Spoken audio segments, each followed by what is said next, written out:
distracting, especially if you've got so many icons across the screen. You can see one that is. It really gives that touch of professionalism when you see somebody in a spaceship with little aliens floating around. You know they're in business.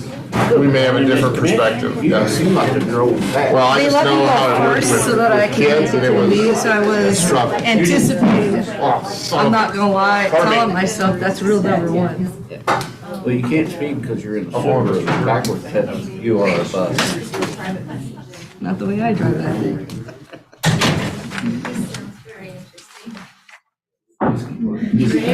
His thoughts are all over the place.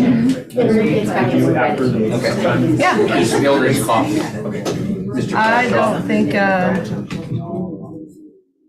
don't think there's anything after this meeting right We now. have exec sessions, I know this is in the afternoon. Yeah, that's, the next thing is at 1 o'clock.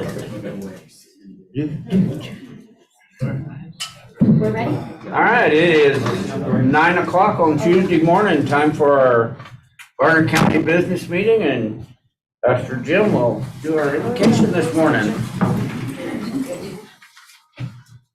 You all join me in a word of prayer. Micah 6:8 says, He has shown you, O mortal, what is good. What does the Lord require of you? To act justly, and to love mercy, and to walk humbly with your God.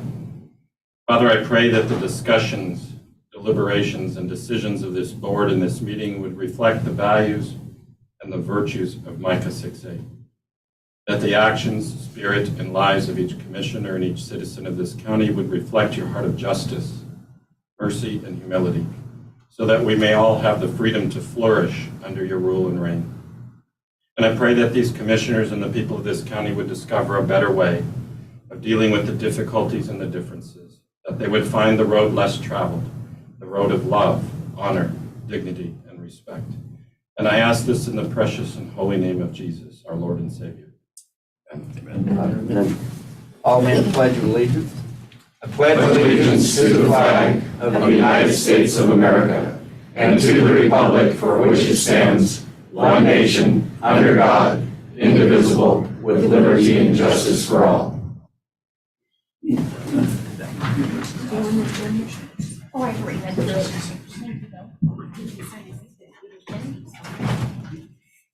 Morning, George. Heck, Corey. You going to take it?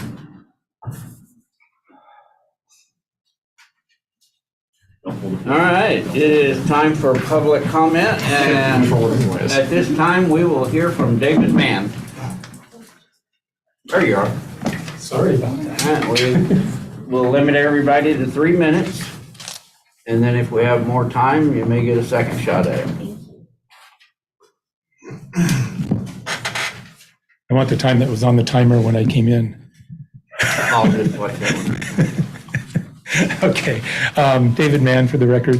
Thank you for the opportunity to talk about my perspective on the suburban zone covering Gooby and Baldy Mountain roads and a little wider. What I'm going to talk about probably splits your responsibility in the planning commissions. I'm going to try to get to the planning commission with this concern as well. Code 12-324 defines the suburban district.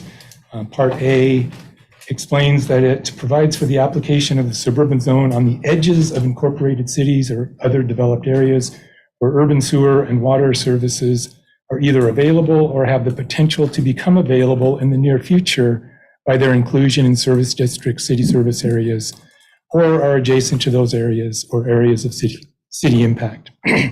The zone was established in 2008, while me and a lot of other people were raising kids and not even aware that there was a county government because other things were going on. The zone eliminated an existing R5 buffer between the city of Sandpoint and the current R10 zone, approximately 2.6 miles from the railroad tracks.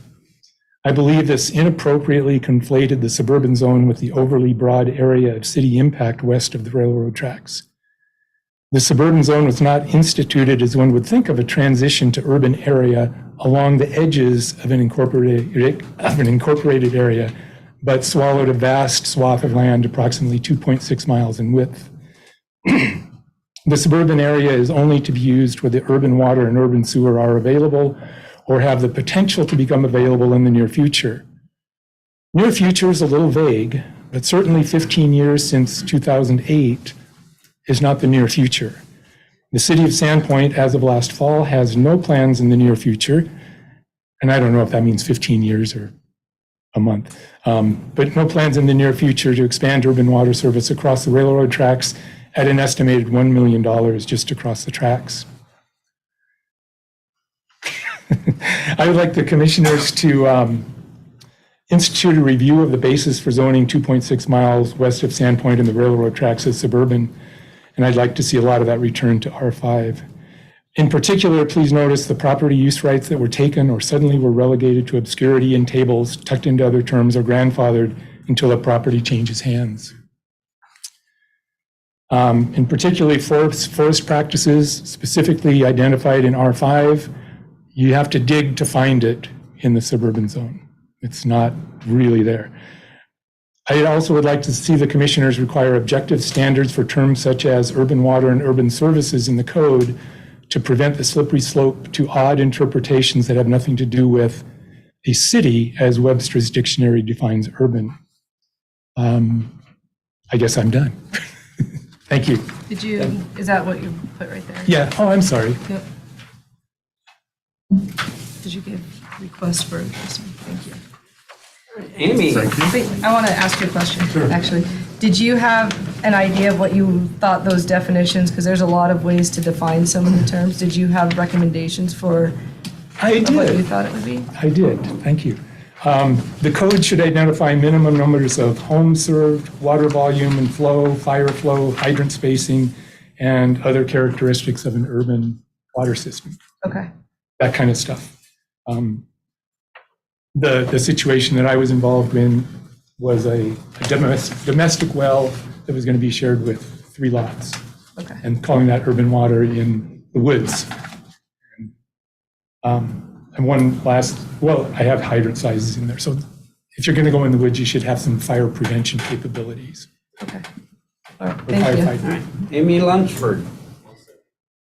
There you go. Amy Lunsford for the record. So last week, a person had made a statement about ADUs. It's not for the rich or for the poor.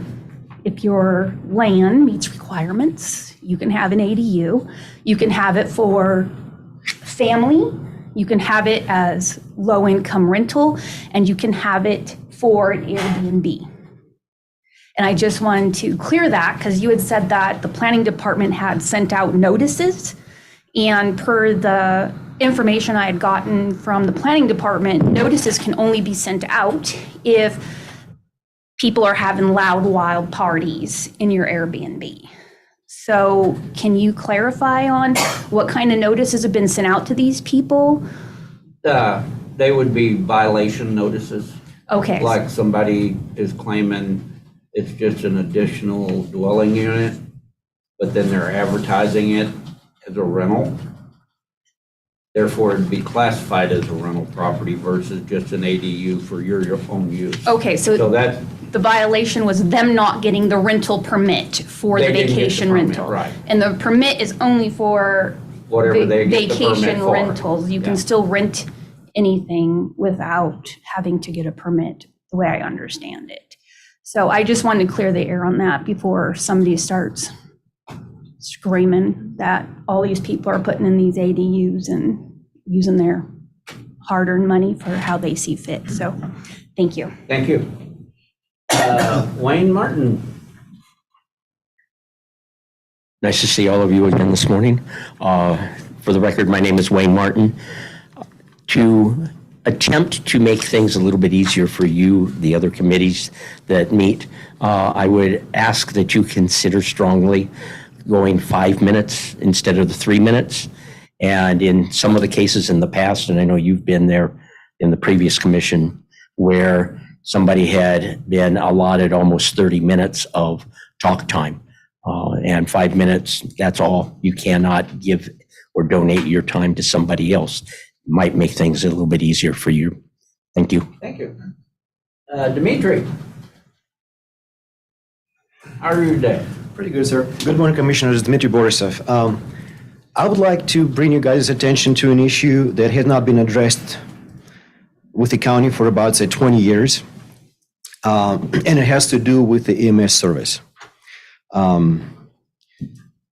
Most of you commissioners are aware, most people in the county, I hope, aware that EMS service in the county's transport EMS service is provided by 4 different agencies, which includes BCMS, Clark Brook Valley Ambulance, Schweitzer Fire, and Priest Lake Ambulance. So the additional resolution was passed kind of quickly, early 2000s, and has never been addressed and changed. Our county is growing, so I kind of wrote a letter to bring you guys' attention to the issue. It says, I'm writing to bring to your attention the current financial situation of the outline ambulance services in the county. Since the creation of Bonner County Ambulance Taxing District, there has been a large disparity in funding between the outline ambulance service and BCMS. In 2000s, the local private ambulance service, Blue Sky Ambulance, collapsed due to poor management. The Bonner County Commissioners passed an emergency resolution to create a county-wide ambulance taxing district, bypassing the petition and election process. It was understood by all parties that the surrounding ambulances providers and those who may also choose to start to expand the current ambulance service would be funded by a large percentage of the funds created by the new county ambulance district. The county's obligation at the time was to provide a paramedic-level chase system, which would, of course, be paid by a portion of the county ambulance district.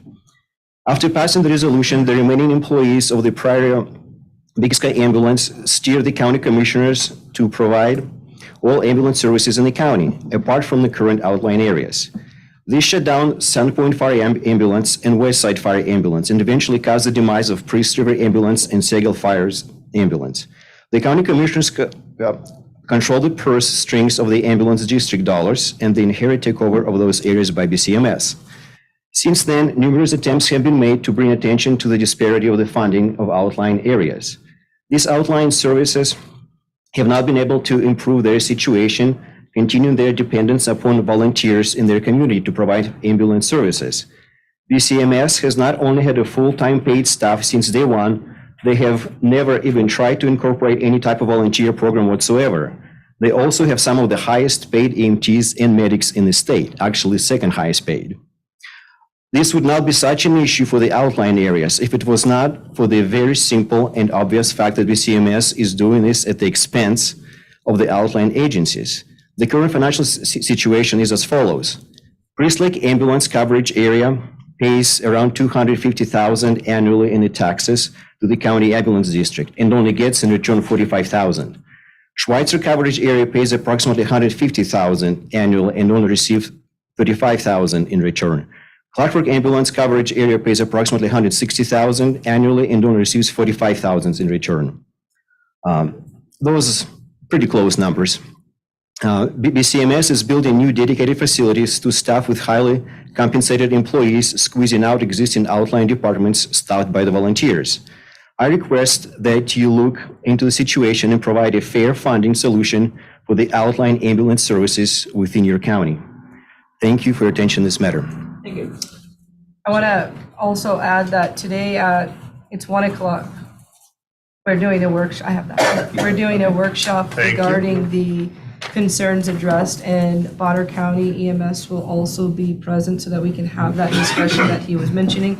That is open to the public. It is it's listed as a workshop. So if you have any ideas or thoughts, and especially if you're in that area and you want to give your input, please come to that workshop today at 1 o'clock, and it's going to be in this room. Okay. Thank you. George. Good morning, George Garrett for the record.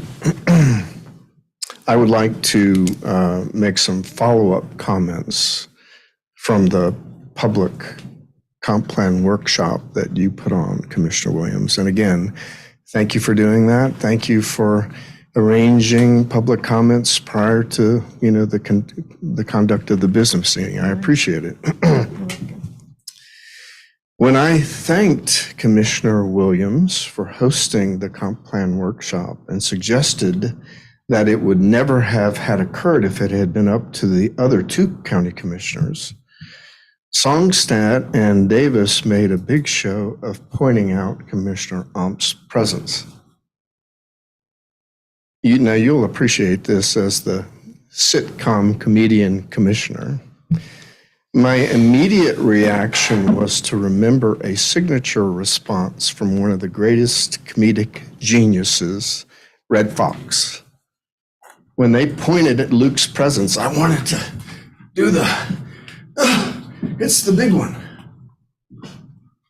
My response was that because at every other meeting, including this meeting, you have consistently seemed to hide behind the skirt of the code to insist that no discussion is possible. I think that's utter BS. Even if it was true, and it isn't, you could change the code if you wanted to.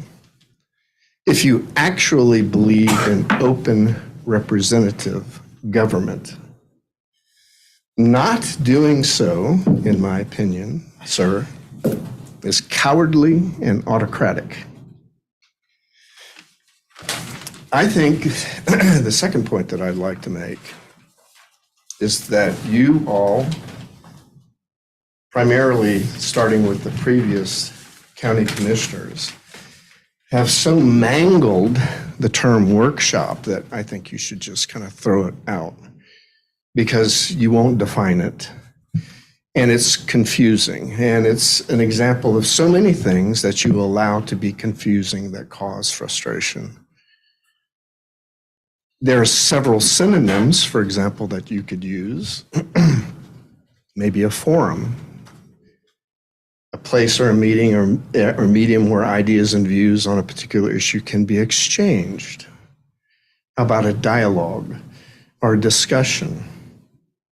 There's several others, but I think you should come up with a term that differentiates a meeting where you pretend to want input, but you actually don't give us input.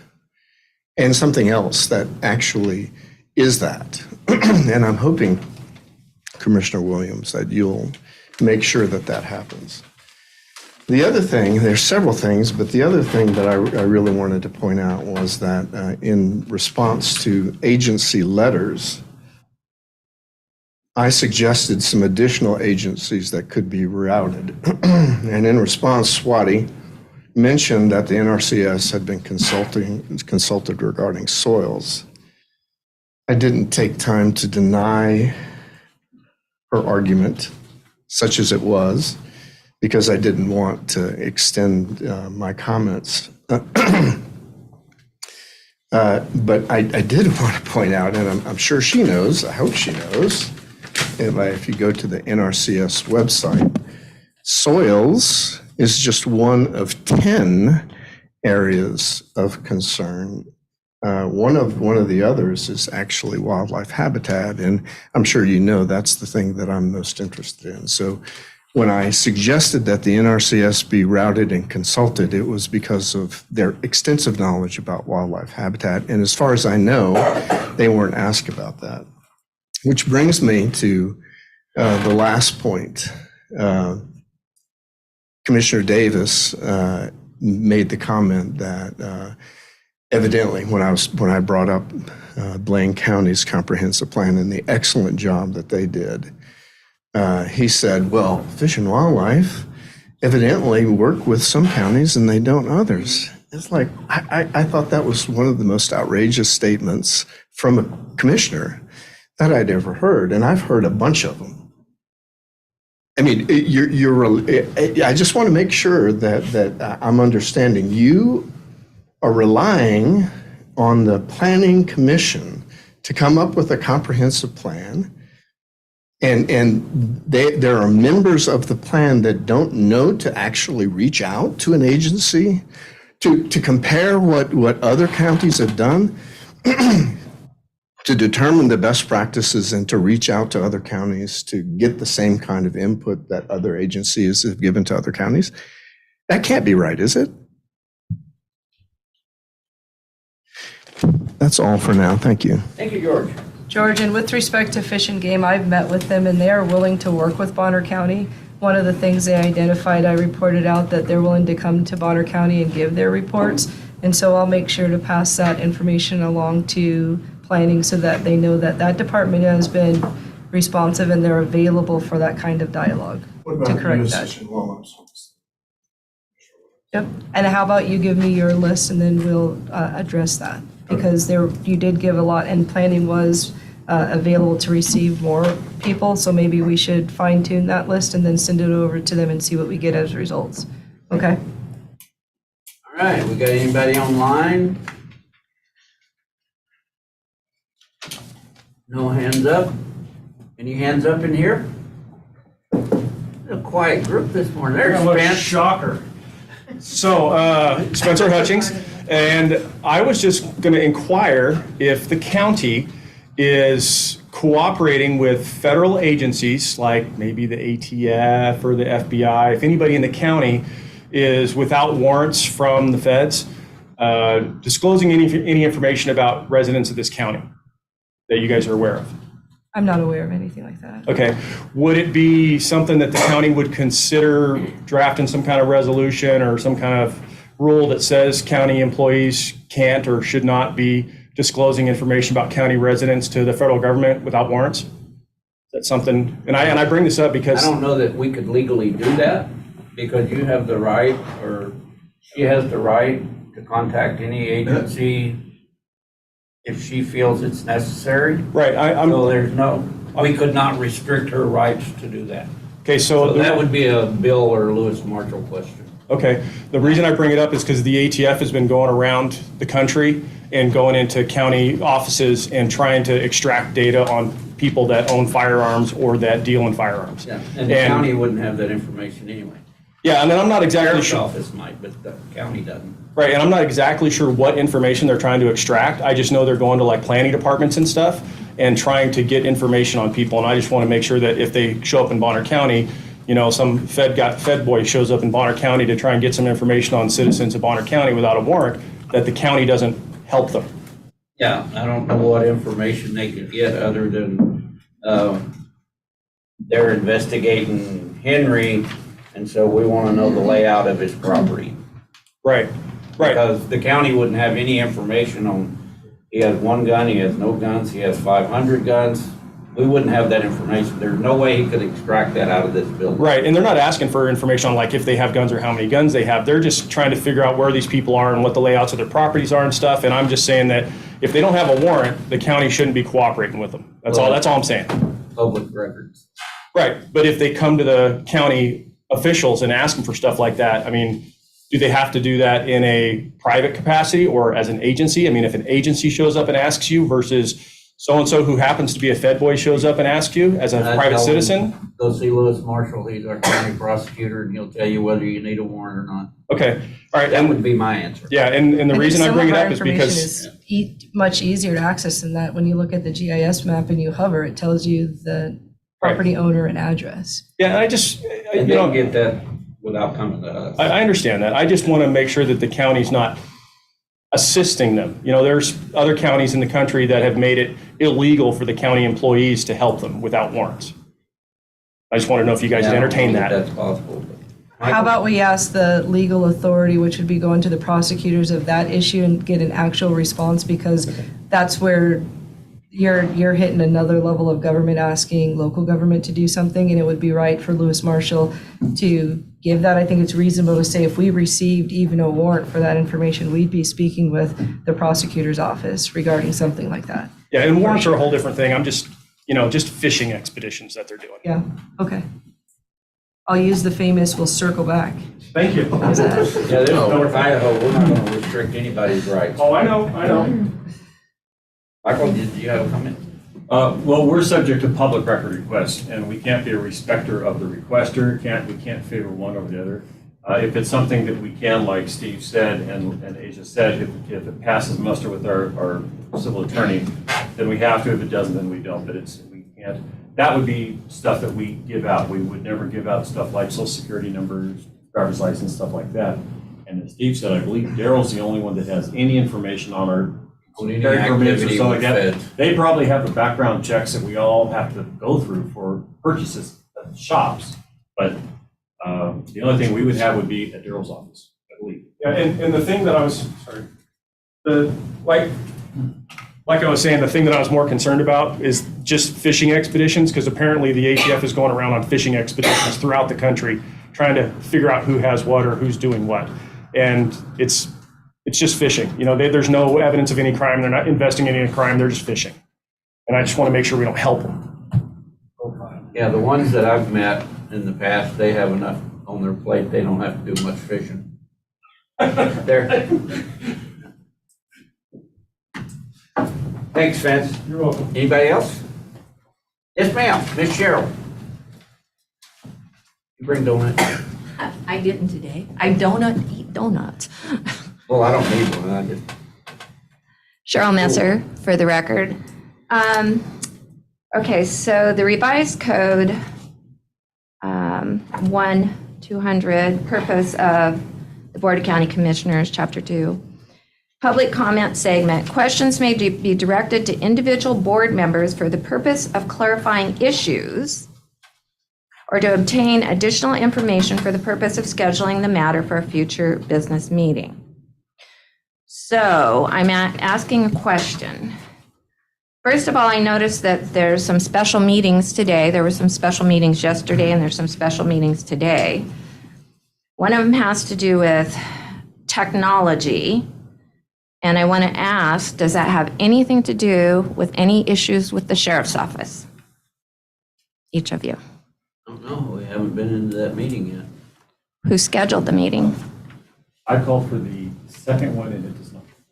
It does not? It does not have anything to do. Okay. The first one I scheduled, and I don't think it has anything to do with the sheriff's office. There's two, There's two on technology? I believe so. The Yes, first there's a, one's on tech and the second one is personnel. Personnel, yeah. so on the And so- first one, and it has nothing to do with the sheriff's office. Okay, so is there any more information on the personnel? Does it have to do with policies or does it have to do with specific people? It's an executive session for a reason so that it can be discussed with the prosecuting attorney, Cheryl, and I'm going to follow the advice of the prosecuting attorney that it was an appropriate meeting to be had in executive session.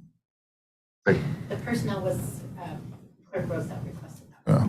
Yeah, Daryl can ask Lewis what it's about. It Okay. doesn't involve Daryl. Okay, So that's where our agenda could use some improvement because the Yes. presence of an attorney does not justify executive session, and it clearly states that in the open meeting rules. I don't know what those two are, but we've been advised that we can provide more information on the actual agenda item because people can decide, it's executive session, but if there's a decision, we come out of executive session and make that decision. And so people can't reasonably identify whether or not they want to stay. Right. Because we're just saying the rule, but not actually the topic. For example, human resources personnel, we're looking over whether or Right. not we're going to hire somebody, so we're going to review personnel records. We could offer more there, and so the agenda continues to be a work in progress to get that kind of right. clarity on. Yeah, because some of us would like to know, whether it's something to stay around for or not, if it involves our offices or whatever. It'd be good to know. The other thing I have is a question on where each of you stand on zoning. Like, when do you decide to upzone, downzone? I'm really in confusion over this whole thing. Like, my concept of zoning and stuff is that this is, unless it's a necessity, it stays the way it is. And I was looking at some stuff online. This is from Wisconsin EDU, Land Use Training Zoning Board. And it says, among other things, the intent of zoning is to balance individual property rights with the rights of the general public to a healthy, safe, and orderly community. And then it has this example I love of a bucket with holes in it. And it says, the primary role of a zoning board is to review and decide cases where a relaxation of the ordinance is sought or where there is an alleged error in a zoning decision. If the purposes of a zoning ordinance are held in a bucket and the variances or leaks are granted that compromise ordinance purposes, then over time, the purposes of the ordinance are lost. Zoning boards may be authorized to participate in 3 types of decision-making. Variance, which is a relaxation of dimensional or use standard specified in the zoning ordinance. Administrative appeal, a legally contested order or decision of the zoning official, usually associated with a contested map or text interpretation. And special exception conditional use, a use or dimensional exception listed in the zoning ordinance that is not permitted by right, but may be granted if certain conditions are met. Zoning boards do not have this authority unless authorized by local ordinance. And I am just really concerned that we do not have the infrastructure for the growth that we've been having here. One example is what is normally takes me about 10 minutes to go to work. There have been days that I come into Kootenai and I feel sorry for those people on each side that can't make it onto Highway 200 unless us kind North Idaho people stop and let them in, which happens a lot. But if you're going to work, it has taken me, I have timed it for that 6 to 7 blocks of Kootenai. It has taken me up to 22 minutes just to make that 6 to 7 blocks for people letting people in. And this is an example of bringing too many people too fast into this community. And I'd just like to know where you guys stand on trying to hold the line. If this is what we say we want, why do we not hold it? Why are we just, it seems like you are granting CUPs and variances and everything when it almost across the board. Can you give me any kind of, it says I can ask you questions. Well, the ones that get denied don't get much advertisement. A lot of them get shot down right there in planning and zoning. So you never see those. You see the ones that come to here. And we don't see them until they come to here. Right, but you have the final authority. We do. And each one is its own little individual, unique thing. And we look at each one accordingly. I'd like to hear from the other two. Where are you at?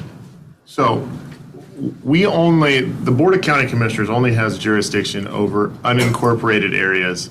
A significant amount of the growth in Bonner County is in incorporated areas, which according to statute is then carried out by, whether it's Hope, East Hope, Clark Fork, the city of Sandpoint, Ponderay, Dover. They're the ones who create those ordinances.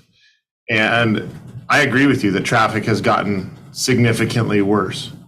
But this is the United States and people are allowed to move here. And speaking for myself, I am in no way, shape, or form going to start telling people that they can or cannot move freely from Washington, Colorado, Wyoming. People come and people go. In regards to the zoning, I believe the process, whether it's upzoning or downzoning, an applicant has the right, specifically in Idaho, to develop or apply to be upzoned or downzoned. I mean, it's part of the private property complexity, where we balance. It's the health, safety, and general welfare are the things that are in regards to LUPA that we manage. But we have limitations and we create ordinance and zones, which, to be very clear, I support zoning. I think there is value to zoning, and I've actually been reading a number of comprehensive plans in preparation for the process. So the Planning Commission, after they get done with the comprehensive plan and the natural resources and the land use map, they're going to start addressing this issue specifically. And speaking only for myself, I hope that we will travel around to the 5 different areas. There's more than 5, but I'm going to say 5 because there was 5 sub-area plans. That we'll travel around to the 5 different areas of the county so that we can get input specifically with how people envision the future, not necessarily the past, because it's historical record. So, But we simply, as the Board of Commissioners, I do not, nor will I ever seek the authority to say, you don't get to move here. The gates are closed, we're full up. Or also to say, if it is a private property use, if you have 20 acres and you're in an area that is zoned R5s, that is your private property right if you choose to split it and sell to whomever and people choose to live here. I mean, I don't blame people for wanting to live in Bonner County. It's pretty nice. I think your question was, what was our view on zoning and how we saw the aspect of changing zones?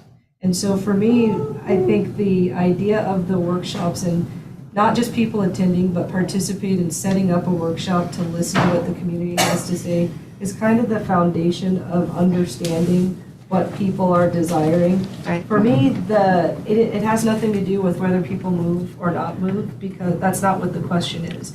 It's when somebody chooses to say, I would like to apply for a conditional use permit. That application is inherently different than what the makeup of the area was intended to be. And I believe what you're asking is, what is my view when that conditional use permit comes in? Because that type of change significantly impacts the infrastructure that is already failing. And so you're wanting to know the position of the board when that's the situation. How do we view those conditional use permits or those zone changes? Not whether or not we're trying to restrict movement throughout the country, but specifically how we assess that. And for me, we need to also equally look at the infrastructure. So West Bonner County is a good area to look at because you can see the failing infrastructure. You see the levee that's coming up. You see the impact of the increase in population, which is not just people buying a piece of land and building a home. It's people coming to the county asking for conditional use permits, asking for zone changes. And I do think it's the obligation of both the Planning and Zoning Commission and the commissioners to look at the current infrastructure as we choose to make those decisions to change or not, because we're burdening an infrastructure that we cannot repair at the rate that it's used. You have a lot of dirt roads down there. We know that the view of road and bridges, once they've touched that road and it's up to standard, they're not coming back for maybe 15 more years to that particular road. So if we allow an increase in density on a particular road where we don't have the funds to bring that up, but we've increased that traffic, how did we protect the health and well-being of everybody with those zone changes? And I think that this idea that we're just wanting to restrict movement, that has nothing to do with the issue. And I think we need to take a closer look at that. That doesn't mean that we don't have to create these express lanes to zone changes because the rate at which we're doing that, we can't keep up with the infrastructure. We don't get to change our taxes. We don't get to pull out more money. We end up with people that aren't able to have the general health and well-being of the area that they live in. I think that needs more consideration than the kind of fluff discussion of how people move throughout, because we're failing throughout our county, and that especially in the rural areas. Because yes, you have people in the cities that are moving, but it's the rural areas that are increasing significantly without that infrastructure. So I think it needs a closer look and a greater emphasis. And utilizing in our current code, it allows the director of planning to, we can require more when a developer wants to come in. But even when we listen to that presentation at the workshop, we don't do that as a county. We got good information from Panhandle Health regarding how we approach our septic system. We're not doing those things. And that, to me, requires us to come back to the table and really do workshop those topics so that we're making decisions that don't negatively impact the community as a whole. Thank you. And as a native from here, I totally want to, I think you should be looking at the people who already live here. They should be your priority over bringing people in, the welfare. And that includes your sewage and your water and your natural resources, the things that we love and what we have lived here for. They won't let us put a gate up at Newport, Clark Fork, and Granite Well, Hill. but we had plenty of room also for growth in when you even had 10s, because there are large places. Does that mean they have to sell them? No, but there was plenty of room for growth already in what we had. before you made it smaller and smaller. And then once you put something somewhere, then you say, well, I put it here, so I can put this one over here, there, and this one, and this one. Anyway, thank you. Thank you, Cheryl. Anybody else? George? George Garrick for the record. Cheryl, I want to thank you for all of your excellent questions. And I'm standing up again because I just want to make sure that you're open now to questions and dialogue. Is that right? I mean, it's not going to be the case where you say that the county prosecutor says, I can't answer questions. Is this now and going forward going to be an hour where we can ask you questions, Luke? George, you can ask me as many questions as you like. Right. But I also, I get a choice as to whether or not I respond. I also get a choice as to how I respond. We call that freedom of speech. Thank you for clarifying that. Just to make sure. I should have asked you if you were actually going to answer my questions. I know that I have the right to ask you questions. Commissioner Bradshaw, you have made, and we should make a big deal about being in North Idaho. But I think that implies a certain amount of accountability. And I'm just hoping that not only will we be able to ask questions, but you'll answer them as well. Another comment that I have is just about the vision. At the county comp plan meeting, Mr. Wilson talked about the importance of electing people that share our vision. And I can't tell you how much I appreciate you, Commissioner Williams. You're so articulate. You have the vision that I think that encompasses what we need at this particular moment. But in terms of electing people or putting people in positions where their vision can influence outcomes, I'm still unclear as to, and you can hopefully answer this, Luke, how you go about appointing people to the various commissions. I mean, it's my understanding that that people apply and that you interview them, and the process is that that you guys vote and the planning director votes, and the majority then Planning director doesn't vote. Okay, so could you explain how that works? So just the three of you. Okay, so I guess we can assume that if someone applies, it would be nice if they would be notified as to whether or not their candidacy has been voted on. I applied for the planning commission. I never heard anything. I'm assuming that I didn't get selected. I'm not surprised that two of the three of you wouldn't select me, but I think it would be transparent and open for you to publicize the results of your vote so that we know who's voting for who is influencing the vision and the direction of the county. I think that would be a reasonable request. And this is another thing that I've asked over and over again. And Luke, I'd really like, you dodged this during the candidate debates. And I think it's really important for you to go on the record and say whether or not you think the planning director should have the ability to make minor land divisions. Because again, I've said this before, and I think everybody agrees with this, all of these other discussions really aren't going to make that much difference.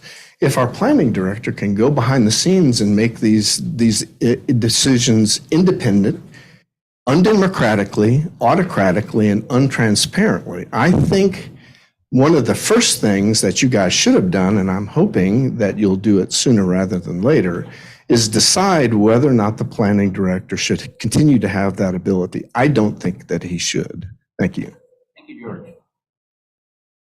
Vince? Sorry, it just made me think of something that I wanted to say. When people apply to go to these boards or apply to be on these boards, you guys keep the names private, right? Don't you? So you keep the names private of who applies, right? Yeah, Somebody, pretty much. Okay. Because it's like an employee application. Okay. It's not a public information thing. And if they get appointed, does their name remain private?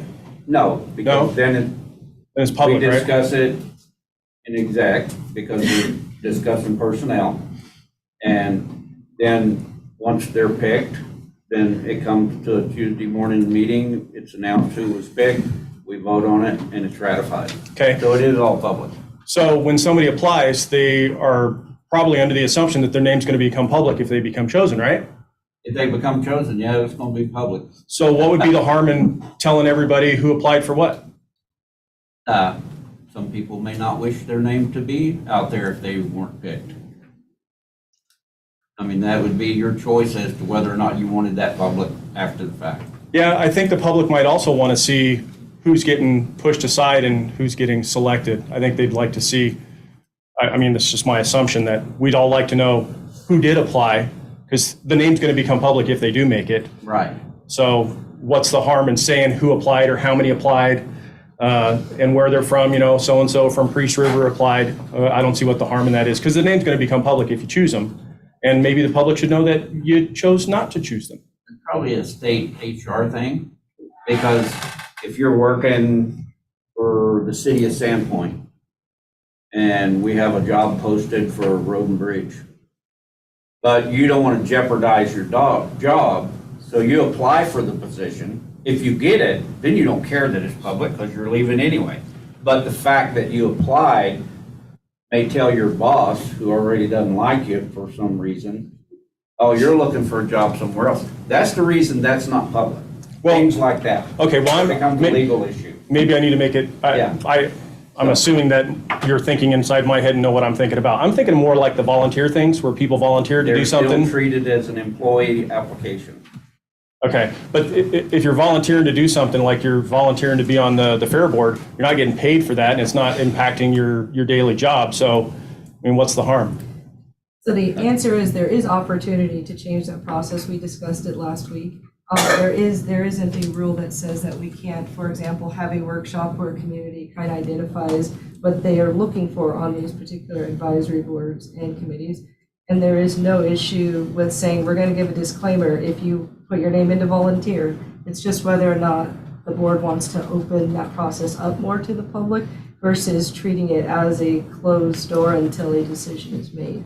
I made the comment last week that there is value in opening it up because not all decisions that happen the public will agree with, but being able to be part of that process can sometimes help people accept issues that they otherwise would not have accepted, but the board voted to not make those adjustments. But it's not exactly the same as human resources. That's not an accurate description of what an advisory board and committee is. People are putting themselves out there to be in the public eye for that particular function. So there's nothing that stops us really other than have to achieve that vote on the board. Yeah, I just think it'd be interesting if the public knew who applied, you know, so you have some kind of thing that affects real estate and you got a bunch of real estate people that apply and a bunch of, you know, regular citizens or property rights people that apply, and all the real estate people get picked, you know, instead of the property rights people get picked. So I think the public would like to know that. There's an innocent example also. If we get 10 applications, but they're all from one district, are we reasonably representing the other districts? So if everybody from Sandpoint put in an application, there's an opportunity to say, wait, we got a lot from District 3. Can anybody find someone from District 2 and District 1? Because sometimes the lack of finding somebody, some people will say, oh, no one was there, I'll go ahead and put my hat in, but you don't know that because you don't disclose anything. Right, okay, Yeah. thank you. Yeah, that's the downside. We can only pick from the volunteers that volunteer. Oh, I understand that. But it's not like the Army where you go, you just volunteered. Right, but as I just said, if people knew that there was nobody from a particular district, maybe somebody might step up. Yeah. Or the people that the planning director recruited. Anybody else? Wayne? Wait, before he goes, there's a hand up that has. Oh, is there a handout? Sherry? Can you hear me now? We can hear you now. I think that's a very valid question and discussion that y'all are having right now. I want to weigh in on it. I think maybe when it comes to appointments for volunteer positions, maybe we should look at it kind of like we do the elections and such, where everything must be transparent. So I think Spencer's got some very good points on that everybody really has a right to know who's applying. It's not like a paid position. I would very much like to know who's applying for some of these positions and who's getting passed over. That would make a big difference to me. So I think it's worth considering and looking at. And Asia brought up a very good example as far as the different districts, that maybe one district is overrepresented and other districts are underrepresented. Can you all change the rules to say that every district must have equal representation? You know, maybe that would solve some of that problem. It's a question I hadn't thought about before, but it's very, you know, it's a very important point now that, you know, and since it's gotten brought up, I think maybe that discussion should take place. And that's valid stuff, but like I said, we're not the Army, so we can't say, Sherry, you just volunteered. Well, I think So Sherry, we only got the. That's not what I was saying. Yeah. I That's think not, she- go Or ahead. the information, that would be a question for Bill. That would be out of our wheelhouse as to what we can put public in applications or not. Go ahead, Luke. not good. All right. Luke Common, for the record. Sherry, I think you bring up a great point in elections, which is worth bringing up. And one of the things I appreciate about our election system is that when a legal registered voter steps into the voting box to vote, or the booth, whatever it may or may not be, they get to have the privacy to make the decision according to their own conscience. That is the way that it works here. And we have these processes. And in regards to the applicants, we have criteria established by statute, and there are different criteria for different voluntary boards. For example, the Fair Board has a slightly different nominating process that any of the commissioners are able to do so. But for planning and zoning, the chairman traditionally nominates, and then they come before this body, and the boards have different terms. But these processes are largely outlined in statute, which we comply with. Along with, there is also policies. So, and it is public. We have a couple that we're going to be voting on and giving some names today, which will be brought forward in public. I think it's worth mentioning that there is nothing that bars Bonner County from meeting greater than the minimum expectation. And I think that's what our community is looking for, because when you look at some of these advisory boards, committees, and commissions, the impact that they have on the everyday person, that's where I think there needs to be a little bit more thought put into, is this one of those key pieces of Bonner County business that warrants us to exceed the minimum expectation so that the outcomes are greater, even if it's just the communication and dialogue with members of the community. And it, in my opinion, especially with planning and zoning, because it's such a hard task for volunteers, it would allow a greater sense of camaraderie between the community and members of that commission if we looked at not just meeting the minimum expectation, which it's possible, and Ms. Arntz made that comment last week, it was again, that we don't have to just meet minimum. Thank you. I hope we can go forward and have more of these discussions on this topic. Thank you, Sherry. Trish Mullen. Hey, good morning. Good morning. I just wanted to reiterate with Spencer that I think that we should know who's being possibly chosen or not chosen. The school board, all the other positions, it's very transparent. And to me, it's very not transparent how it's being currently done. And, as Bill pointed out, we elected you to represent us and we have no say except for you. And I almost think it should go to the legislators and have them change it and let us elect the people and screen them so we can see where they stand. Because we know if they're for growing the county or slowing down growth or worry about infrastructure, it'd be nice to know where these people stand. And I don't like that it's stacked with real estate agents and developers, because that doesn't seem to be in the county's best interest. And if there's people needed on a board, Why couldn't, for instance, Bradshaw say, hey, we don't have anybody in District 1. Does anybody want to volunteer and promote it? Or Luke or Asia or anybody in their area if they know they need representation. And lastly, Luke, your comment about anybody welcome in Bonner County makes me wonder, were you in lockstep when Shelby wanted to welcome all the immigrants a few years ago? I mean, that comment is pretty broad. So, I mean, if a bus of illegal aliens show up, are we going to welcome and rezone or start RV parks? I mean, what does that exactly mean? Is my question. It means according to the Constitution of the United States, American citizens have the right to freely move about this country. And I 100% support the Constitution of the United States and the rights of United States citizens to freely move about the United States of America, Trish. But not illegal.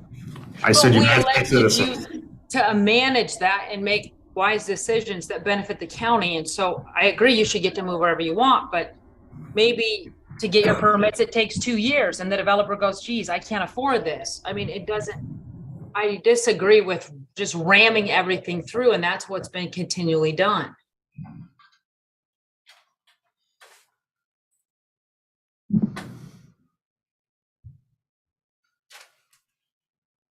Thank you, Trish. Anybody else? Wayne? A quiet group today. Wayne Martin for the record. You had mentioned having trips to 5 areas or more areas, is that meeting with the people or just traveling through the area to look at the area? Are they going to be like town halls or open meeting, conversations with the people where they get to, ask questions? If so, I will open up the Edgemere Grange as one of those locations in District 1 for that, if you would so desire. Thank you. Just for clarification, that's not something, that's the first time I heard of it, and so we would need more information because I don't know that that was a Right, board. yeah. I think that was. I'm just saying that. Okay.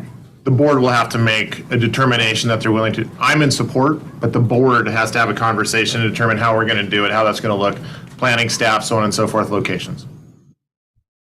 Brian? Brian Domke for the record.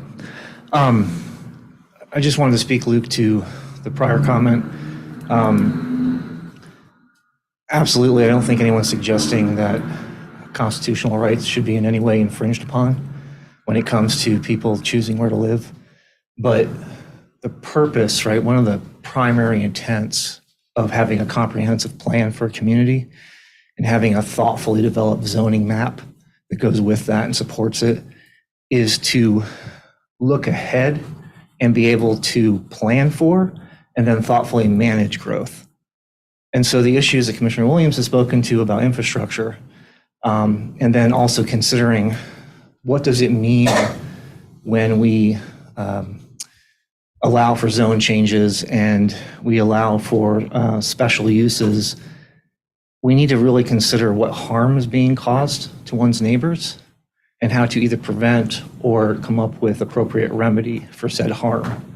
And so that's a piece that I think is key that's been primarily missing from the conversation the last few years about what our comprehensive plan should really consider, is focusing on how do we protect the community that represents who we are today from creating harm by not being thoughtful about that future growth. And so that's the balance I think we're missing. And that's where I'd love to see the actions and influence that you have as a board helping to guide both the planning and zoning commissions to be more thoughtful about that. And before we make these final changes to the current version of the comprehensive plan, especially since they have to come back and re-amend the implementation chapter, since it was not this board, but the prior board chose to adopt an amendment to that before the rest of the chapters had been amended. So it was out of sequence. Since it has to be brought back to the table and reconsidered and a new amendment approved, please seriously consider how we find that balance, how we understand and define what harm is to one's neighbors by creating a change in use of land that already has a historic use.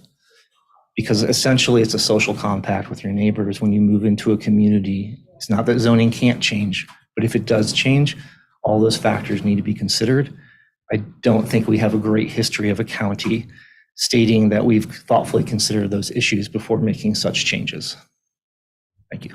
I would add also our environment and habitat, because once we make those changes, we don't necessarily recover from those. All right, it is 10 o'clock and I will entertain a motion to adopt the order of agenda.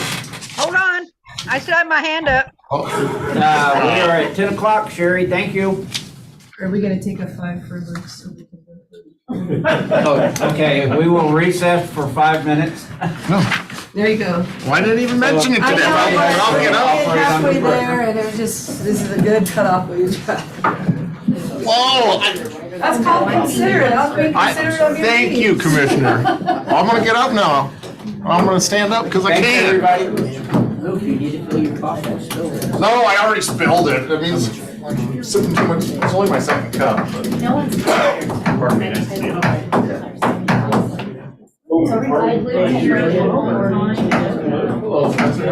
Some days I feel like we're blaming the new board for the old board's problems.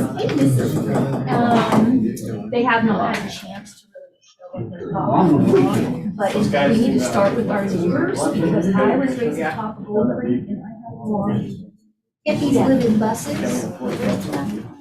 Wait for the upturn, sell that piece of property, send it to the bank, and move that. There's a lot of line up on I watched it.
All right, District 2.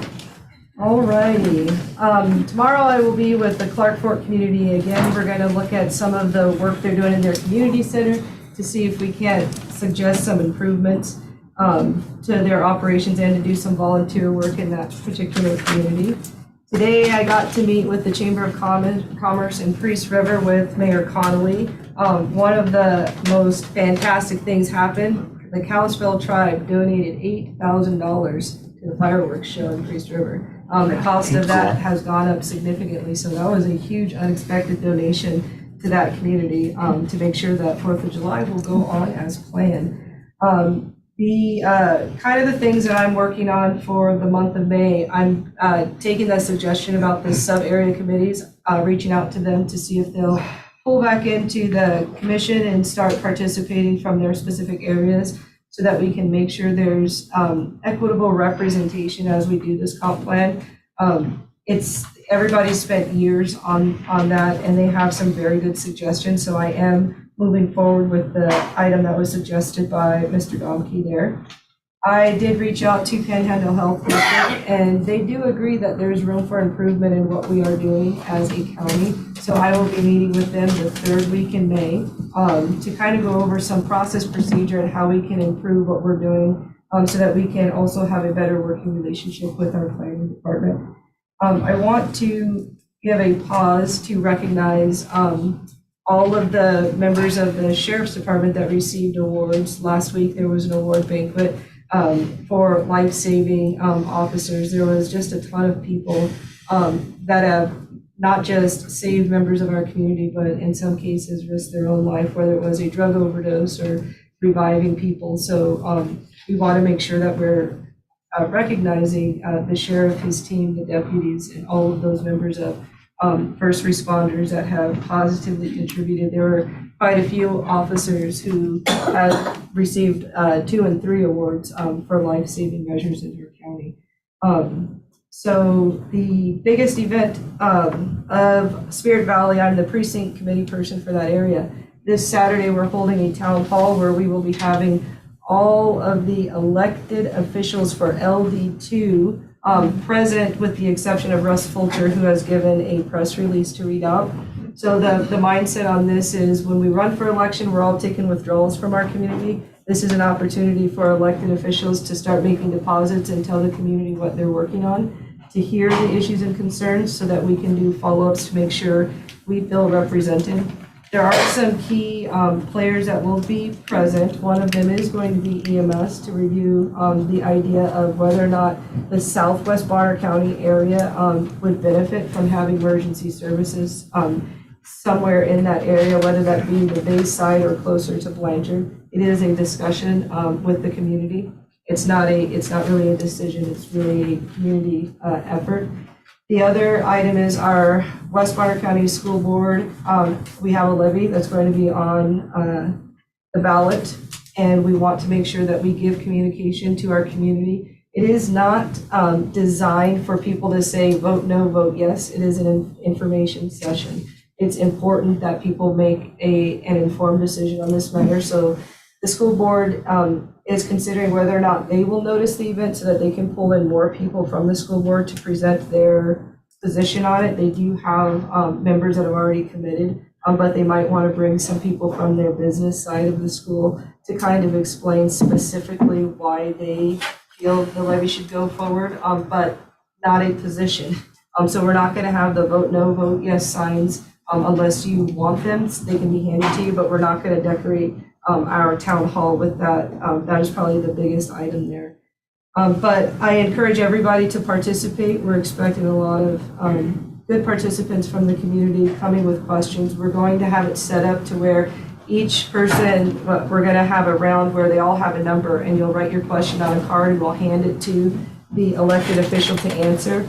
In addition to elected officials, we've got county members that are donating probably the one summer day of the year on Saturday to come and help communicate our services. So as unfortunate as it is that we won't all be in the garden the whole day, we're going to have members from our clerk's office. We have a lot of increased population, so we want to get people registered to vote. We want to make sure people know that we do have a vote coming up in May. We also have our sheriff that's going to discuss emergency services. In the Southwest Bonner County area, we have a lot of impact from drug use. Fentanyl is a topic. We do need kind of that input and understand the resources available to that. We also are going to have Bob Howard with Emergency Services and 7B Cares present to give a presentation of what does emergency services really look like in the unincorporated portion of our county. So it is definitely an information session. We will have light snacks just to pull you through to 2 o'clock, but come with questions and an open mind to hear the information and get your contacts of the members of the community that are present. We'll have different groups that have been started, like Make America Free Again is a medical freedom group that is going to participate. People's Rights will be present to participate. Some homeopathy ladies who are teaching people that aspect called tactical homeopathy. So please come if you're in that district to get all the information you need to, so you know where we'll be, because some of these people are up for re-election and they'll start running in about a year. So we should know who we want before we get to that ballot being produced. I will also have a sample ballot, and we're going to have a couple of prize games as well. So that is my report out. Hey. Yes. How come you guys skip District 1? Got nothing to report. I'll do my report here when we do our fair board and water resources. Number 3. Mr. Chairman, thank you. For the last week, I've been working on some technology issues, which I hope we will continue to make progress on. I will be scheduling the IAC legislative subcommittee for our district so we can talk about what our priorities are for the 5 northern counties. And on Friday, I'm going to take direction from the clerk's staff about elections, which I'm pretty excited about. As a government wonk, I've never got to volunteer for an election before. So on Friday, I'm going to receive that training and I'll be participating. Early voting is coming for the May 16th elections. So if you know people who need to get a ride in or whatever, please vote and do our part. And that's what I've got for now, Mr. Chairman. Thank you. Hey, Dan, how are you? I'm good. Thank you, Mr. Chairman. I just was kind of wondering if you're volunteer to serve on an election board, why isn't everybody else doing the same thing? And if you're not, because you're paid to do your job from behind that table, I can understand that. I can understand that wholeheartedly. And then maybe you're not running for re-election and maybe you don't have re-election. So therefore you don't need to serve and be out in front of people. So I was just kind of wondering, do you see that being in that capacity is kind of walking both sides of the fence there? Well, I'm not sure it's a conflict of interest, but I'm just asking you, Mr. Commissioner, if you see you have your own lane and you're not in it. Thank you. Okay. Consent agenda. Mr. Chairman, based on the information before us, I move to approve the consent agenda as presented. I second the motion. All right, roll call. Commissioner Bennett? Yes. Commissioner Williams? Yes. Commissioner Bradshaw? Yes, ma'am. Planning. How's it? I'm doing good. Thank you, Bill, Planning Director. So before you, we have an amendment to Title 14, which is our floodplain code. So staff has been working on this since late November, early December. We presented it to the board in our update meetings, I think in both January and February. It's been reviewed by legal, and you have the changes before you today. If you like, I can review or read the entire memo. It's about a page and a half, or I can give you some highlights or summary. Yeah, that's not the memo here, is it? It's the first 2 pages of that memo. It's changes to 2, 4, 5, and 6. The chapters 2, 4, 5, and 6 in Title 14. This came about, there was a model code for Idaho that was reviewed by our certified floodplain manager, Jason Johnson. who manages and reviews all the permits for floodplain that come across planning. And then he then proposed a number of changes.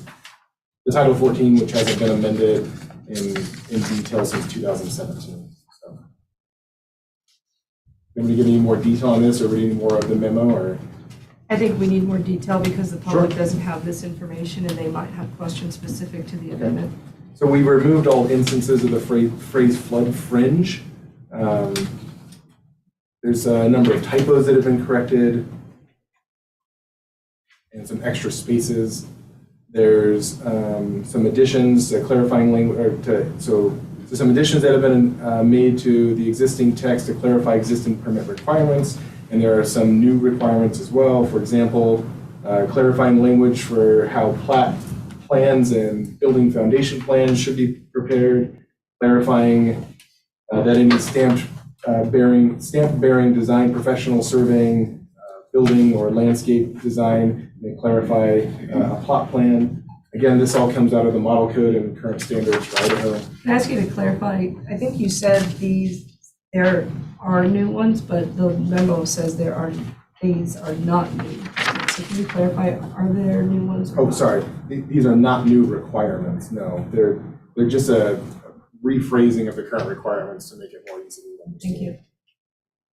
Well, and for the general public, Idaho has a very interesting, and please help me, I'm looking at both you and Mr. Wilson to make sure that I don't mess this up.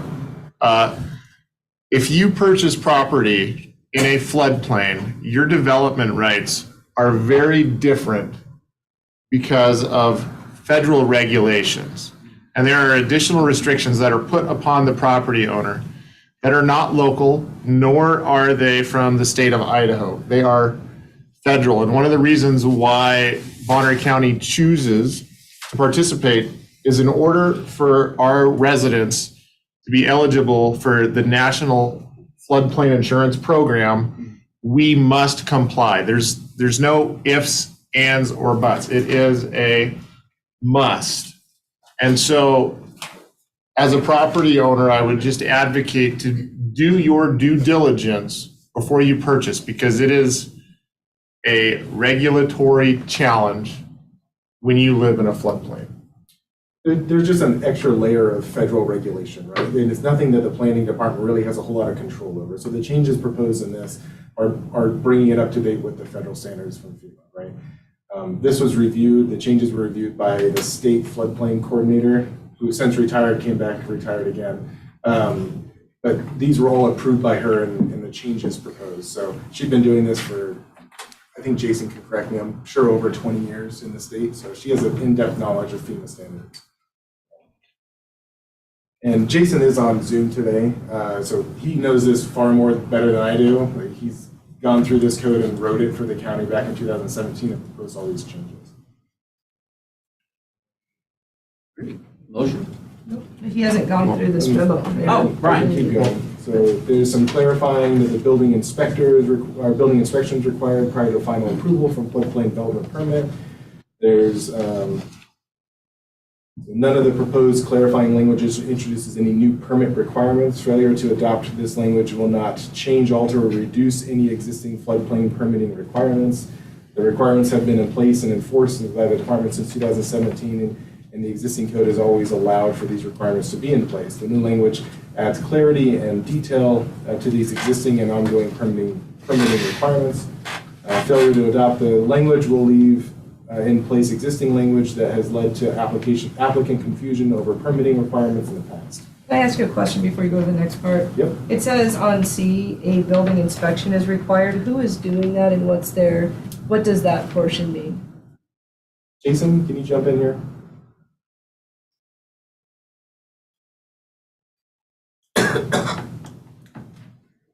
Madam Clerk, does he need to be unmuted? Yeah. Can you hear me? Yep. Yeah. Okay, Jason Johnson, Bonner County Planning. The professionals for a floodplain development permit, the surveyors, the engineers, the architects, and the building inspectors, it's the responsibility, and always has been the responsibility of the landowner to secure that in the private market.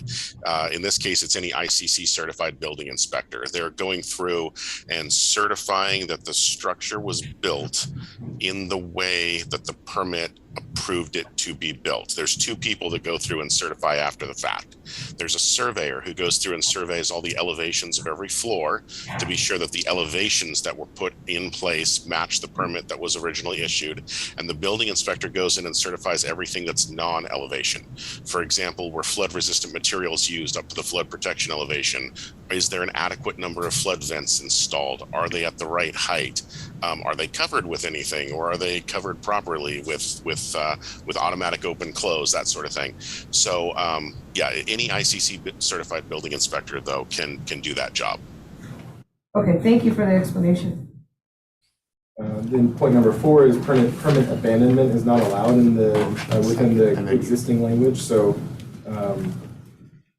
so we're adding a provision for the ability to abandon a permit similar to Title 11. We copy pasted the abandonment code in Title 11.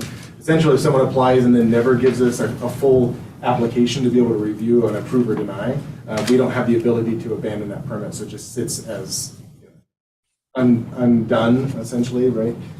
So this will give us some timelines as to how we can abandon a floodplain development.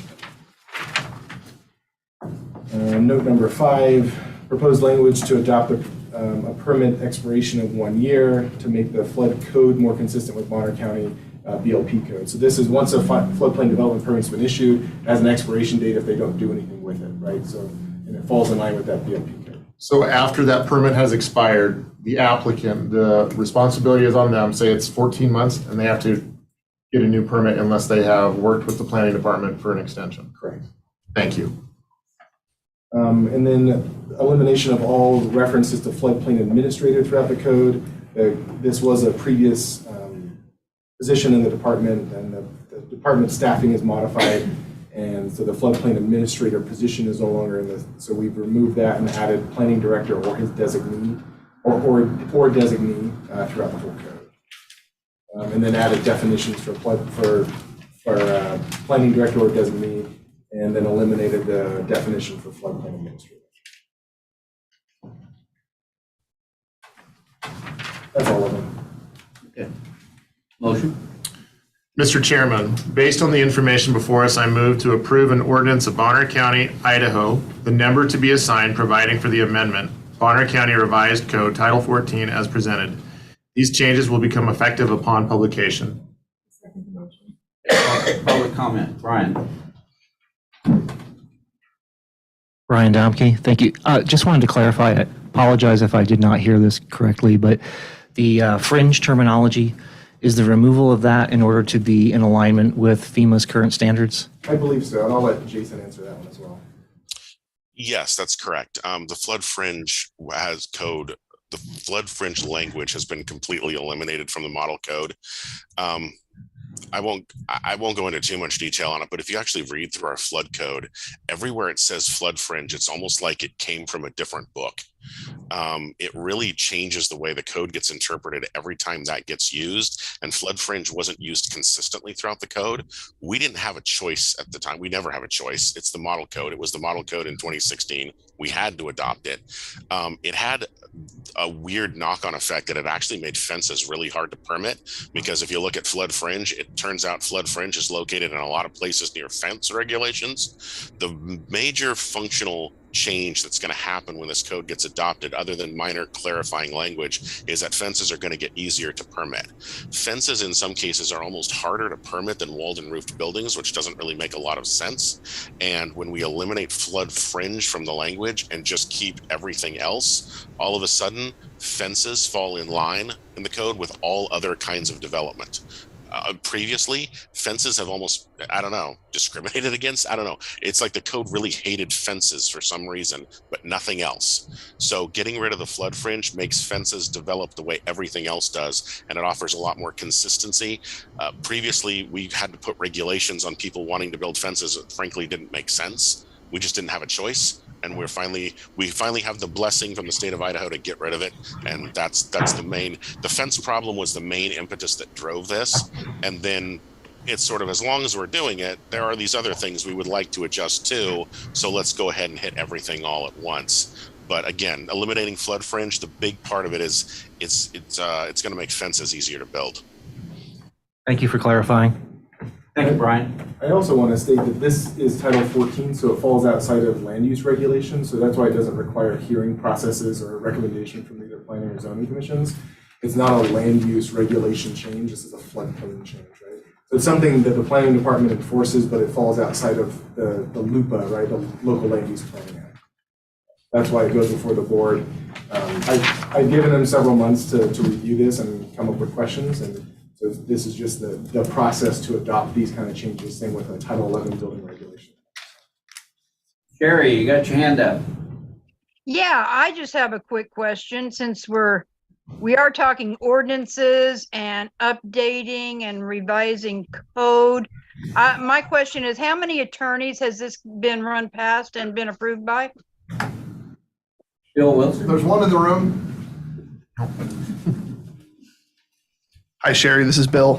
Yeah, I have looked at this with planning staff, although I do have to admit that, how much room we have or I have to contribute to this is limited, and it's a lot different than other chapters of the code where we may have a lot more flexibility, like 11 and 12, given that this is all driven by the federal government.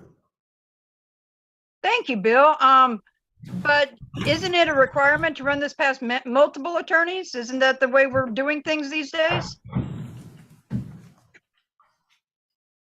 Not that I'm aware of, unless, there's never any harm in that, but there's no requirement either. Okay, thank you. Thank you, Sherry. And I would say it's not best practices either to go from kind of doctor shopping on an attorney. Once we get clearance, then we leave all the liability with Bill for signing off on it. Oh, I agree, absolutely.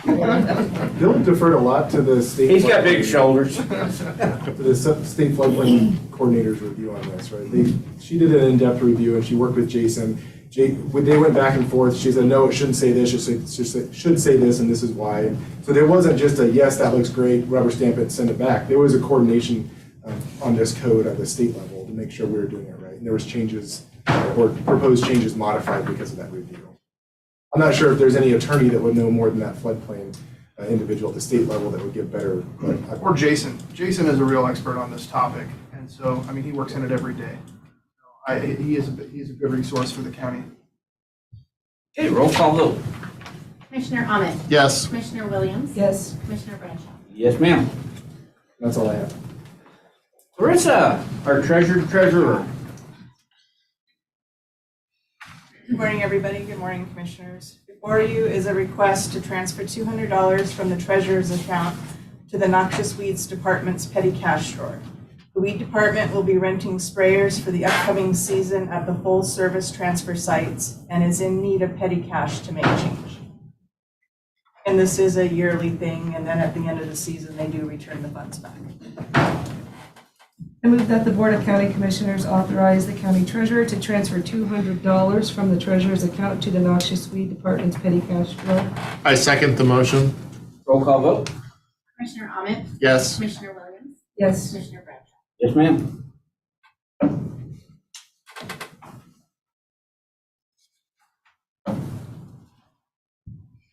I'm Spencer. Oh, my bad. So, engineering.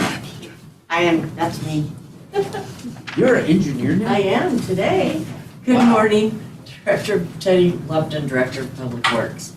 As part of the permitting process for the proposed EMS station and office facility to be located at 1314 Ontario Street, the City of Sandpoint is requiring a shared parking agreement between the owner of the subject lot, the county, and the owner of the current administration building lot, Panhandle Area Council.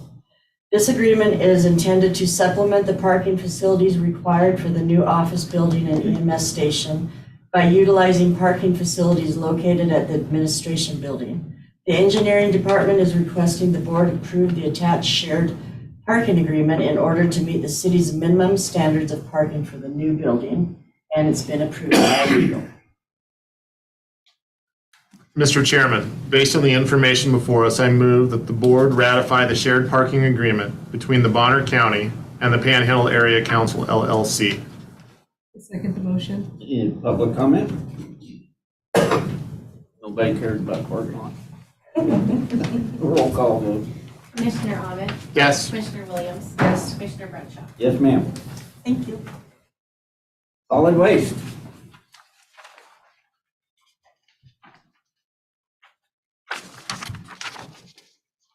Good morning, Commissioners. Bob Howard, Director of Solid Waste, for the record. On February 14th, 2023, the Bonner County Board of Commissioners authorized Solid Waste to advertise for bids to construct the 2023 Colburn Facilities Improvements Project near Sandpoint. Advertisements were published in the Bonner County Daily Bee and Spokesman Review on February 24th and March 3rd. On March 24th, 2023, Bonner County held a bid opening for the following received bids. SNL Underground for $8,794,113. TML Construction Incorporated, $9,425,375. The pre-bid engineer's estimate for this project was $7,036,000. SNL Underground has been selected as a low bidder because based on the cost of the entire project. The project was bid in schedules A through E in the event the cost construct all improvements exceed solid waste construction budget of approximately $7 million. Since each of the bids exceeds the construction budget, solid waste recommends or award the following schedules. Schedule A, waste transfer billings and existing waste transfer billing improvement for $5,699,893. Excuse me. Schedule A alternative, Grizzly Crane, $260,000. Schedule E, new metal pile, $325,500. We recommend awarding the Schedule A alternative, and Schedule E, SNL Underground. The apparent low bidder in the amount of $6,285,393. The project will be funded by USDA Rural Development Loan secured by Solid Waste on August 24, 2021. This is approved by legal. What happens with the fact that the project is stated to cost more, but are you guys revisiting what the full project is going to be based on what you have available to spend? So we've bid it out in phases, E through E. There are different pieces of the project. So we selected the phases that will be under budget for the $6,000,000. So if it goes over that, then we can remove one of the projects and still accomplish some construction improvements. Okay.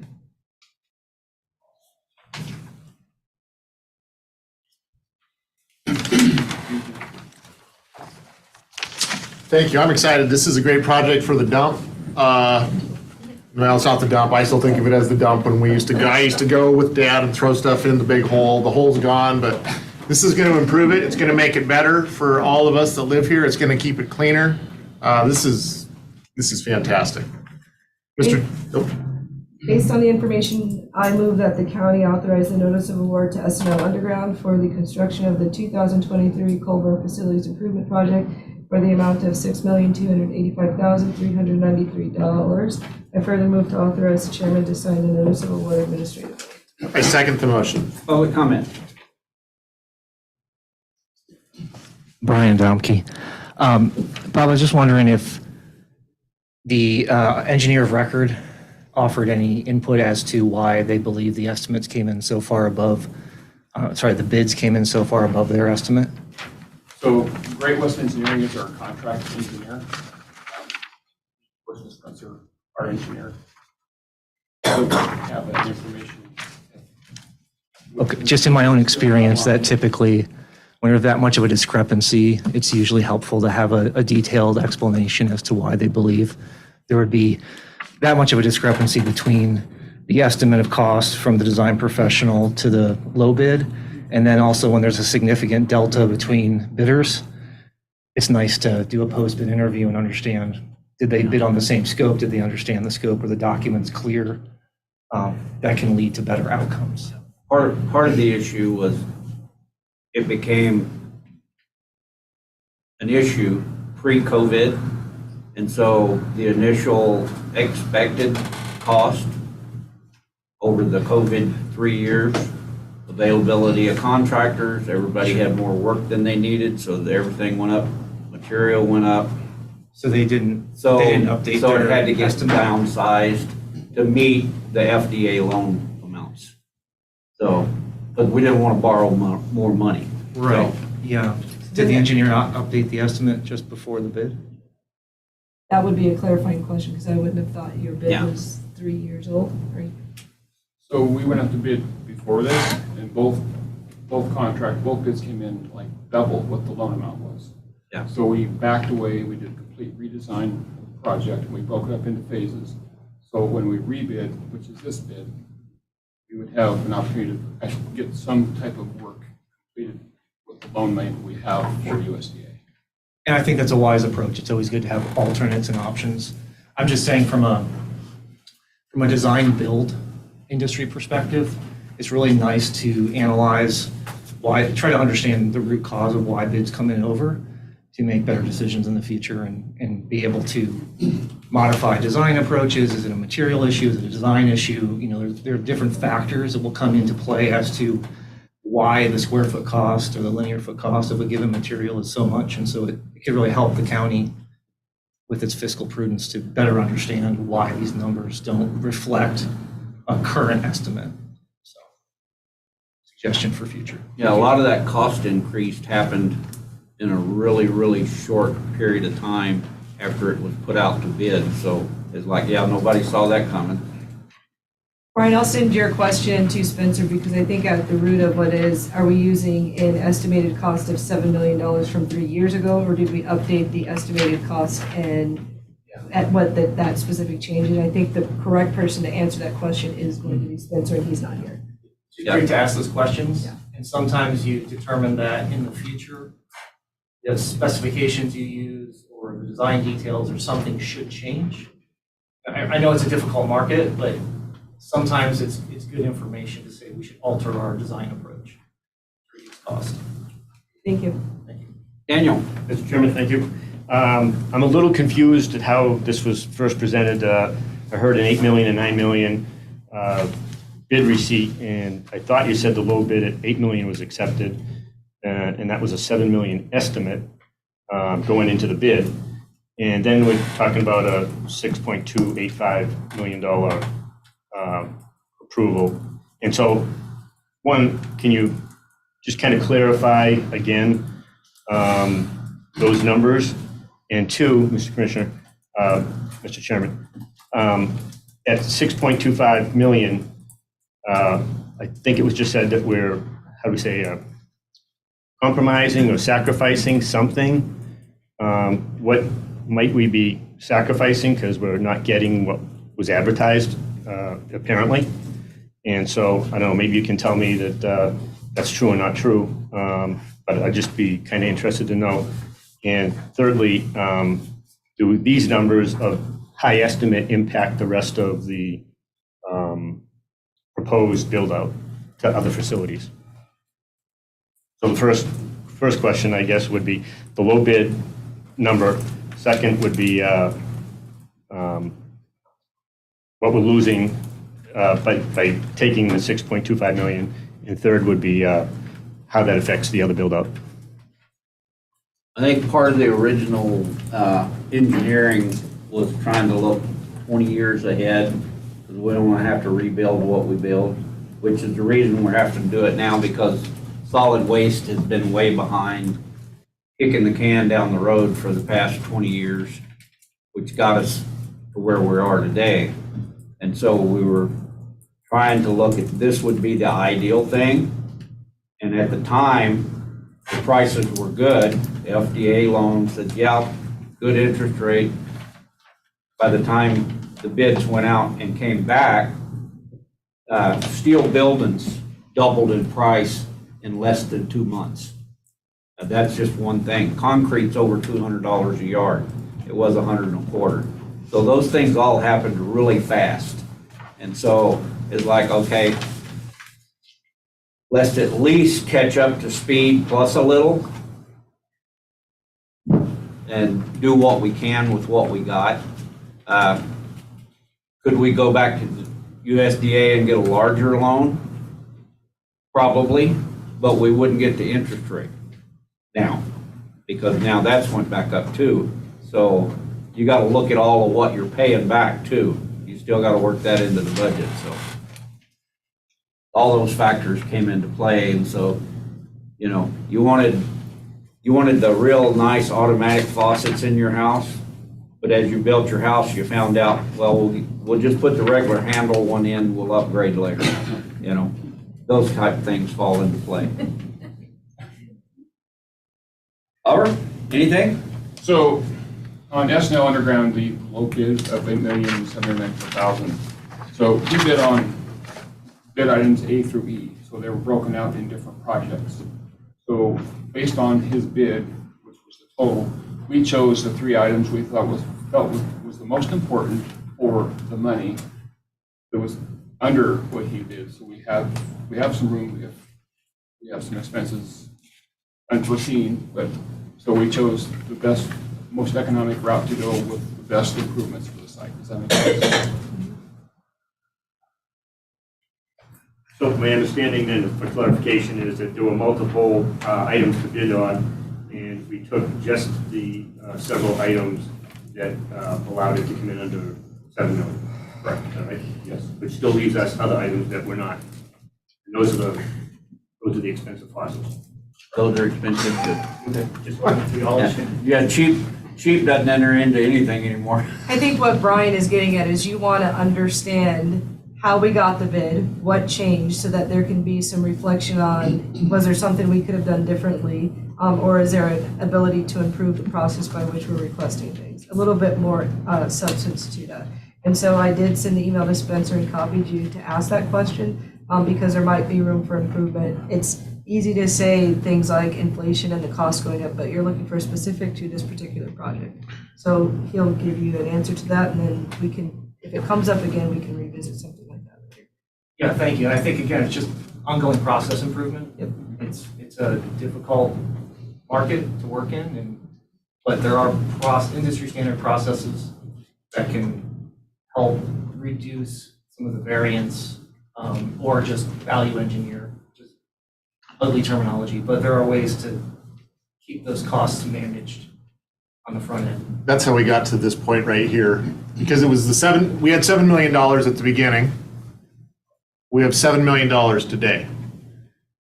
What that $7 million bought in 2021 is very different than what that $7 million buys in 2023, which is why I'm going to say very prudently that Mr. Ferguson and the engineering department broke it into 5 components, because $7 million only purchases $7 million worth, and they left some room, which I believe is.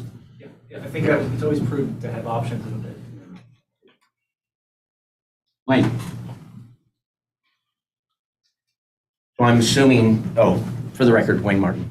I'm assuming that you're looking at the same material quality on all of it. I'm hoping at least. Is there a projected completion date? And the second part to that is, and I have been involved, unfortunately, in things being built. Are there any type of failures to complete on time penalties? Because I know that is or can be done with businesses to ensure that they're doing it. And you can make exclusions as to, especially up here, we get a heavy snowfall or whatever the weather effects might be. Thank you. That's always an issue in North Idaho. Hey, Wayne, so this is Bill again. So I reviewed this contract with Spencer over the course of the last week. It does have a liquidated damages provision in it. I think that substantial completion needs to be accomplished within within a year of the signing the contract documents. I think it's another 6 months after that for final sign off. So typically with projects like this, you'll get substantial completion, able to use, and then we work with that contractor for the next little bit to make sure everything's working the way we want it to, and they'll come in and do completion work as we deem fit. Great West is the one who's managing the project for us. And so in the contract documents, of course, as our engineer, they have the right to reject work doesn't meet marketable or merchantable quality and require the contractor to go ahead and correct that. At their cost? Yes. Of course, there's also provisions for how they can contest and all of that, but it's in the contract. So the USDA Rural Development Program requires that we use a form contract that's offered by the acronym escapes me now, but it's basically like a nationwide conglomerate of design professionals and engineers to use the form. It's not AIA, it's a different one. It's like a UJC something else. It's a big long one. I just don't have my phone up right now. But I actually did have Spencer call and confirm with our regional USDA RD rep that they require the use of that contract for any recipient of USDA money like us from this loan. That's not necessarily a bad thing. The total contract's like 900 pages. And it has provisions for everything, every part of the contract, electrical, for every part of the build phase is specified in there. So all the liquidated damages and stuff are very thorough. You mean as many things as can be specified? No contract's perfect, but he said everything. Mr. Wilson, is that the EJC DC bond forms? That's correct. Yep. I have no idea what I just said.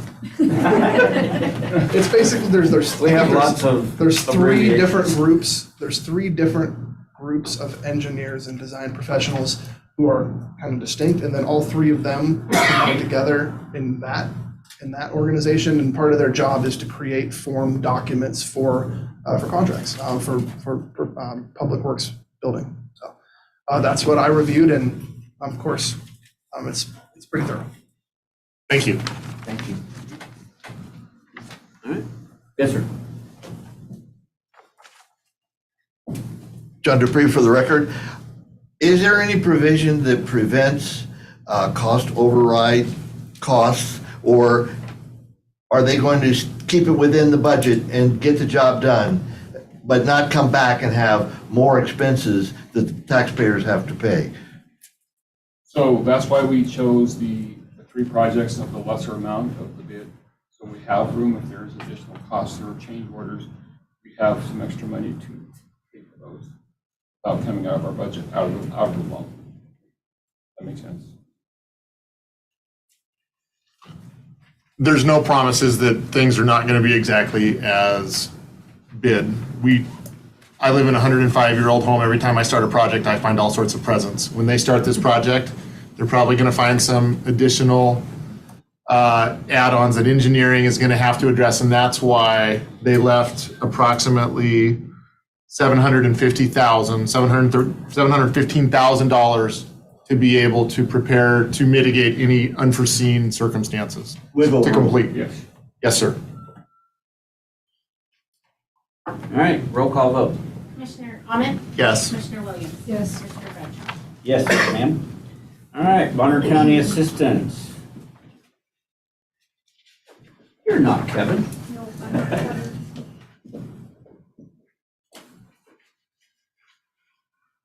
Morning, Commissioners. Veronica Dixon for the record. I'm standing in for Kevin Rothenberger. Today we're presenting the 2022 Board of Community Guardian Annual Report. After making a determination that there exists a need within the county for a guardian for those persons in need of guardianship and for whom there is no person or corporation qualified and willing to act in such capacity, Idaho Code 15-5-601 allows the BOCC to create budget for the Board of Community Guardian. Idaho Code 15-5-602 sets forth the BOCG structure, powers, and duties. Idaho Code 15-5-603 requires the BOCG to report annually in writing to the BOCC its activities for the preceding year, sets forth specific requirements for the report, and requires that the BOCC shall review each report and shall determine whether to dissolve or continue the Board of Community Guardian in the county. Attached to find the FY 2022 annual report. It is recommended that Bonner County continue the Board of Community Guardian. Mr. Chairman, based on the information before us, I move to approve the Board of Community Guardian fiscal year 2022 annual report. I second the motion. Public comment?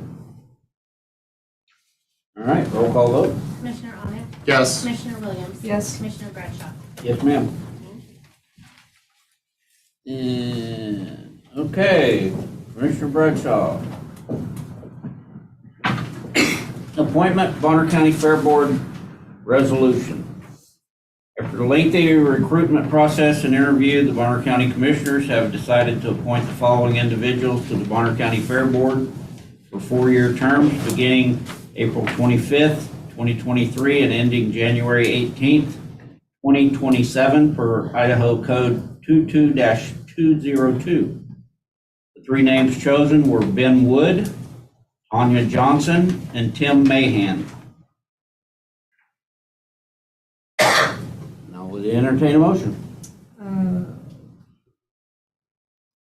You want a motion? Yes, Commissioner. Mr. Chairman, I move to approve Resolution 2023-30, appointing Ben Wood, Tanya Johnson, and Tim Mahan to a 4-year term on the Bonner County Fair Board ending January 18th, 2027. I'll second the motion for discussion. All right. Discussion? Public comment? I have a question. Who, were these guys on the board before? Or currently? They were never on the board? Nope. Okay, how did you decide on them? We held interviews. So as stated, there was a recruitment process and then interviews. And then after the interviews, we deliberated, and now we're presenting it to the public for for open meeting. Did any of the former people apply? They did. Okay. So this process I have issues with. There are a lot of people that applied to be on the Fair Board with members of the Fair Board that weren't reinstated in spite of some language from in the community that they would be reinstated.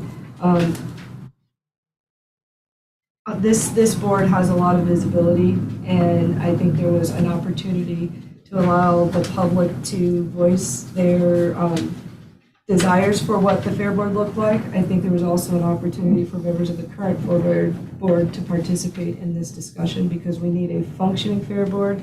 And this board chose to not do those 2 options. The way this was done was identifying people that would be interviewed out of the selection and then selecting people to be on the board. So that was the process that was in play at this time. Yeah. Mr. Chairman, I'm just a little confused again. When you say the recruitment process took place, was everybody given an interview first off? And secondly, I thought that there was, at the last meeting, there was some potential information that needed to be clarified, that Ms. Tilly supposedly decided she didn't want to run, and then she decided she did again. And then there was the question of whether she completed the process of putting her request to be reconsidered for reappointment back in. And I thought Luke had said something that she did comply in time and that they did have it. I'm not sure if I understood that correctly, but if that's true, then we can only be left to assume that she did have an interview and that she was not chosen subsequent to that interview if it was occurred. So that would be my first question. You want me to answer that part real quick before you go to the next one? So last week, Commissioner Bradshaw mixed up the people. So Tilly submitted her request to be reinstated to the board. She didn't say I want to and then step out and then step back in. So prior to that. Yeah, that was a different person. And prior to that, the board had taken the position on expired that they were going to reinstate people that had expired. That was the exchange that I had with Commissioner Bradshaw last week. Not every person that submitted an application for Fair Board was interviewed. Okay, and so to me, this looks like a restacking of the board to get your RV camp onto the sheriff's property. If I am at all mistaken, please let me know right now. And Well, being I didn't know any of these people except for one, I hadn't seen him in over 15 years. I'd say no, it was not a restacking, but go ahead. yeah, and so we had three, again, if I'm understanding correctly, we had three capable, experienced persons that wished to be reappointed to those positions, and none of those people are experienced enough to continue on with their task. Secondly, there's a vast amount of knowledge in having a board that is at least continuity, for continuity's sake, that understands all the different issues that the Fair Board is dealing with. And to bring in three new people, whether it's intentional or not, as we talked about last week, there's an appearance of impropriety if there. I know you have the ability to choose whoever you want, but this looks like you're stacking the board to get the decision that you want for the RV camp to satisfy your grant application. And it's not really, it won't be well received as the information gets out, because that's the way it appears. If that's not, please state otherwise. Mr. Chairman, this process was open, it was transparent, and it was in accordance from start to finish with Idaho code. And that is what we should do, and it's listed per Idaho code 22-202. The board did receive recommendation from council to reinstate board members who requested to be reinstated. And so we didn't, it goes back to the prior comment, we can meet the minimum expectations or we can exceed those. And in this case, we have members of the public and members of the board who had ideas about as we rebuild the Fair Board, because we want a fair, it's crucial to Bonner County. And so there were ideas floated to, if you don't want to disclose who applied, what about just having the workshop of what people are looking for? For example, Fair Board might have a desire to have someone with an accounting background. We don't know that if we don't offer people a seat at the table to discuss what we should be selecting. Christina L. Nicholas Anderson for the record. I personally would just like to thank all three of you commissioners personally for getting to this point of actually having the ability to vote on the names and giving us the names. Contrary to what Mr. Rose believes, I think having some new names is a positive thing because there's a board of 7 people. So we have 4 of them that are existing or prior Fair Board members. So we have a mix of the 4 with experience, and then we have 3 new ones. So I think it's a great blend of the experience and the knowledge of what we already had and 3 new perspectives. And so if you want to look at it in terms of stacking, the 4 is going to have the majority vote anyways that are already there. So I'm just grateful that the board is now going to be in place. They can look at hiring a fair manager.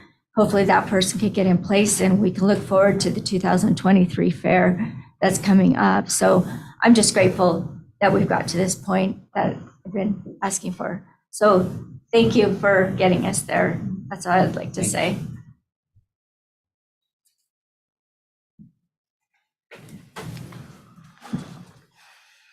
Well, I'm also, Spencer Hutchings, I'm also glad we have a complete Fair Board now. And I think we're all going to see in the future if the RV park stays where the last board wanted it to be, or if the RV park moves to where you guys want it to be, if the board was stacked or not. So we'll all see, right? Be easy. George. George Garrett for the record. I know that this isn't on topic, but while we're talking about boards. We're talking about the Fair Board. I would like to know, Commissioner Williams, what your plans are for the Natural Resources Committee We are and the talking selection about the of Fair Board process. right So now. if you could put that on the agenda That's and we could next. talk about it at It's some already point. on there. Thank you. Thank you. Yes, ma'am. Name for the record. Amy Lunsford for the record. I am happy to see the Fair Board also be rejuvenated with new thoughts. Our current president of our United States is a perfect example of what happens when you do not drain the swamp. I'm not saying it was a swamp, but I'm saying that we can't move forward if we have the same ideas constantly being bullied through or constructed. And I would like to see the Campgrounds, I've written all three of these guys my thoughts on where where it should be. And I'm saying that if the campground does go where where you guys all think that they want it to be, I am in support of that. So I am the other percentage that is not with the rest of you. Thank you, Amy. Anybody else? I want to make a comment because these boards are volunteers that are volunteering from the community their time. And so as we give comments about the boards and what that looks like, it's a hard job to have to be visible for comments. So just remember that they're volunteers, and we want to make sure we give them the credit that they deserve for stepping up to be commented on by the public.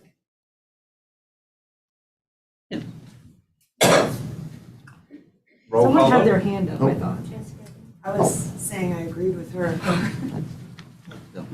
Roll call vote? I will say I disagree. Okay. Commissioner Ahmed, Yes. Commissioner Williams, My vote is no, because we didn't do enough to make sure we vetted for what the board needed and what the community needed so that we could have success on this panel. We had a lot of people apply, and I don't think we did our due diligence to go through the selection process. Commissioner Bradshaw. Yes. Motion passes.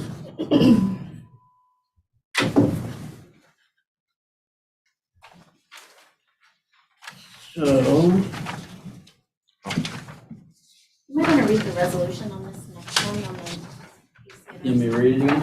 The resolution for the BCNRC, Oh, the next slide. okay, there it is. All right. Bonner County Natural Resources Committee appointment and reappointment of members will be Cornell Razor, 3 years, expiring April 24th, 2026. Alton Howell, 3 years, expiring April 24th, 2026. Jim McReynolds, Luke Hickson, those are both 3 years, expiring 4/24/26. Richard Clark, 2 years. Wayne Martin, 2 years. Clay Nichols, 2 years. Those all expiring April 24th, 2025. Bonner County has formed Bonner County Natural Resources Committee, BCNRC. This resolution also serves to appoint new members and reappoint current members to the BCNRC.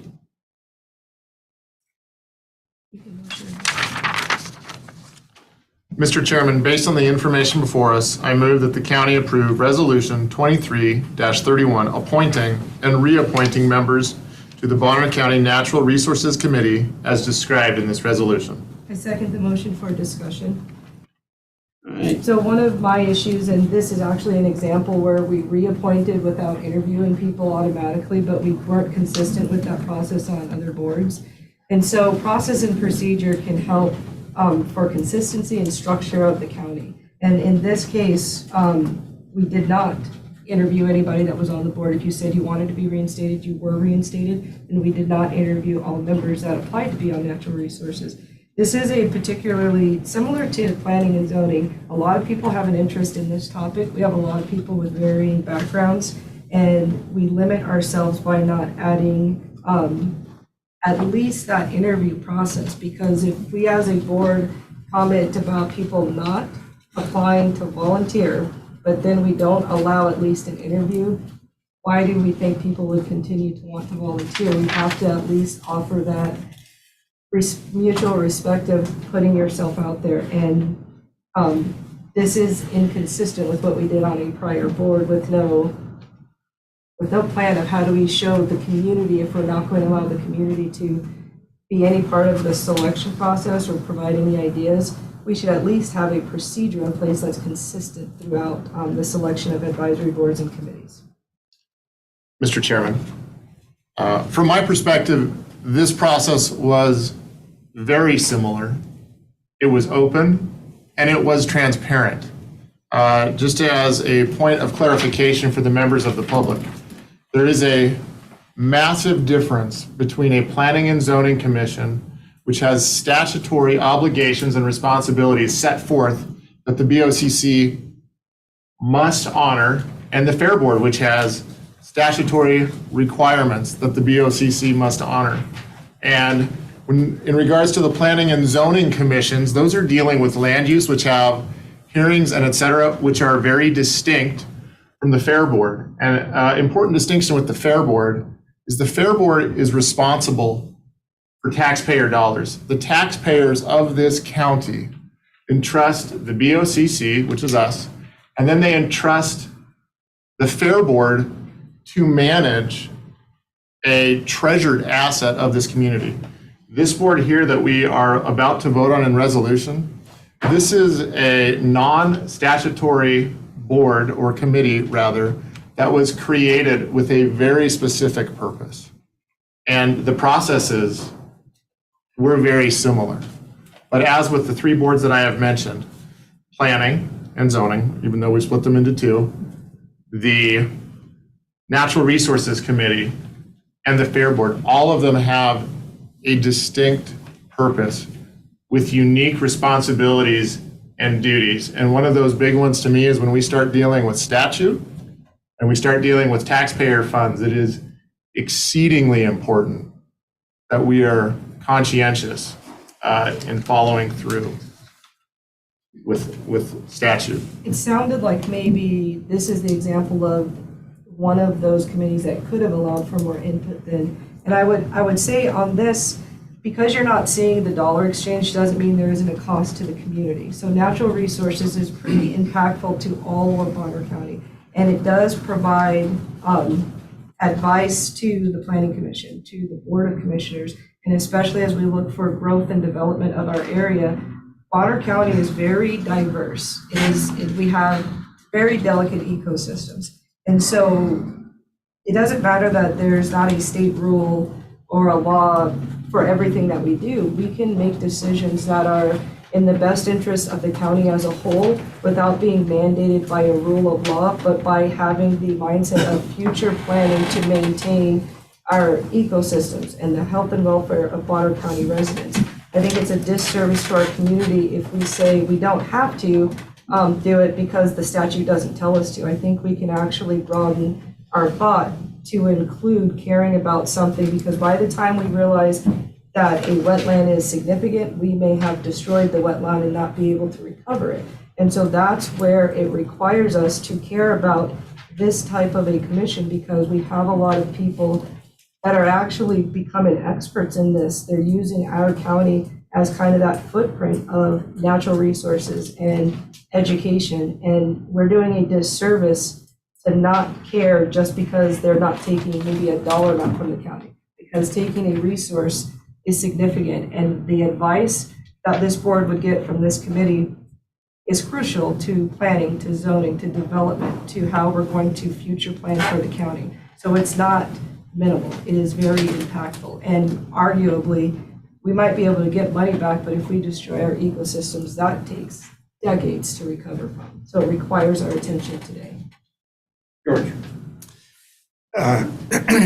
Comment, George Garrett, a comment and a question. My comment would be that that you consider renaming the Natural Resources Committee to the Natural Resources Extraction and Exploitation Committee. My question, Luke, is your definition of transparency. I think it would be actually transparent for you to tell us the list, give us a list of the people that applied, and then show us the votes that were cast for the people so that we can understand who was making the decision to select these people who are going to have a tremendous impact on the outcome of the ecosystem and the ecoregion. So will you commit to being actually transparent and say, telling us who you voted for example? I'm going to vote momentarily, and you'll get to see it right here live. No, I'm talking about all of the people that applied. That we're not talking about just the ones that you selected. I would like to know the entire process. Okay. And all of the I'll people. clarify Are that you for you. going to give us that, Luke? I'll clarify that for you. Okay. We all three get their applications. We all three look at them. The chairman picks them, the board confirms them. So That's the how the board, process works. I would say, can I chime in here real quickly? Yeah. So we do have, And we this is Bill discussed- for the record, so we do have protections under our personnel, our obligation to prevent application materials from being disclosed for people who weren't selected. They have a privacy interest in some of the documents that they've produced. So, I mean, that's that's just kind of a general comment. But I would say that just the fact that the board hasn't shown every single applicant, there may be more to it than just transparency. There might actually be some reasons why we might not want to disclose every person who applied but wasn't selected. More to that. Yeah, just one more quick. I understand that that's the minimum, but I'm just saying that there are people like me who wouldn't mind knowing that they applied for the position and would like to know who voted and who didn't vote, who selected and who didn't select. I just have to say this. I'm dismayed that the vision of the county is in your hands, Commissioner Braswell. Thank you. Mr. Arn. Fred Arn for the record. Did we pay for advertising to solicit volunteers? for the volunteers? Yep. It would seem to me, do you know how much off the top of your head? I do not. It would seem to me that if we're paying for people to volunteer, that the least we can do is interview them. I mean, we're spending money to get them. Let's use the money wisely. Thank you. Dan? Yes, Mr. Chairman. Would you say that this process you just described about you picking from the nominees that put their name in was the same for the Fair Board? Yep. Okay, and so I would suggest that there's possibly a violation here. You cannot make votes in executive session, and by bringing these names of appointment through, there appears to have been a vote made that wasn't in public. And George is asking that these parties and parties that were not given an interview be presented as part of a vote in public. And so how you get to the final list is a voting process. And if no votes can happen in executive session or non-publicly or in your office before you get here today without having a hearing on that voting process, you've committed what's technically an executive session violation. If you're saying that these names are given to you and you excluded anybody else's input, I'm finding that hard to believe. And if that's the case, then I would ask that you exercise a little bit more judgment and include the rest of the board in decisions that you make. Thank you, Dan. Because you're not the king. so this is not, there has to be a correction. The members of Natural Resources, it was decided they were going to be reappointed. That was not the same for the Fair Board because there is a Fair Board member who requested to be reinstated who was denied reinstatement. So it's not the exact process, which is what my distinction was, is we're not following a process and procedure.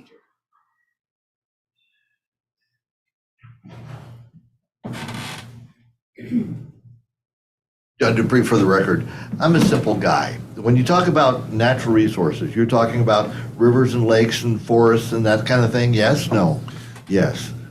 No? No, this committee was specifically set out for, there's a specific purpose that I'm going to paraphrase because I don't have the documents set forth. It is not all encompassing. This committee is designed to advise the Board of Commissioners specifically in response to how the relationship between the federal government, federal properties, and those natural resources and the state. It's not all encompassing or stepping into areas of our planning and zoning. This is a very specific committee that is designed with a specific purpose in mind. It's not all of the birds and the bees and all the lakes and the wetlands and all the trees. It is designed as a committee to work as an interface between federal, state, and the county. So, okay, as a private citizen and a relative newcomer, I've lived here 5 years now. I live down in Stone Ridge, and we bought our property because the area is gorgeous. It's nature. We just love it. And I've observed in the last 5 years that there seems to be forces at play that are trying to turn it into looking like the landscape around Lewiston. We chose not to live in Lewiston, Idaho, because that was not desirable. Up here is absolutely gorgeous. And for all the longtime residents and current newcomers, I'd like to keep it that way if we can. And so when we appoint people that make decisions that affect planning and natural resources and so on, please, let's keep this place gorgeous. I want to give a clarifying statement.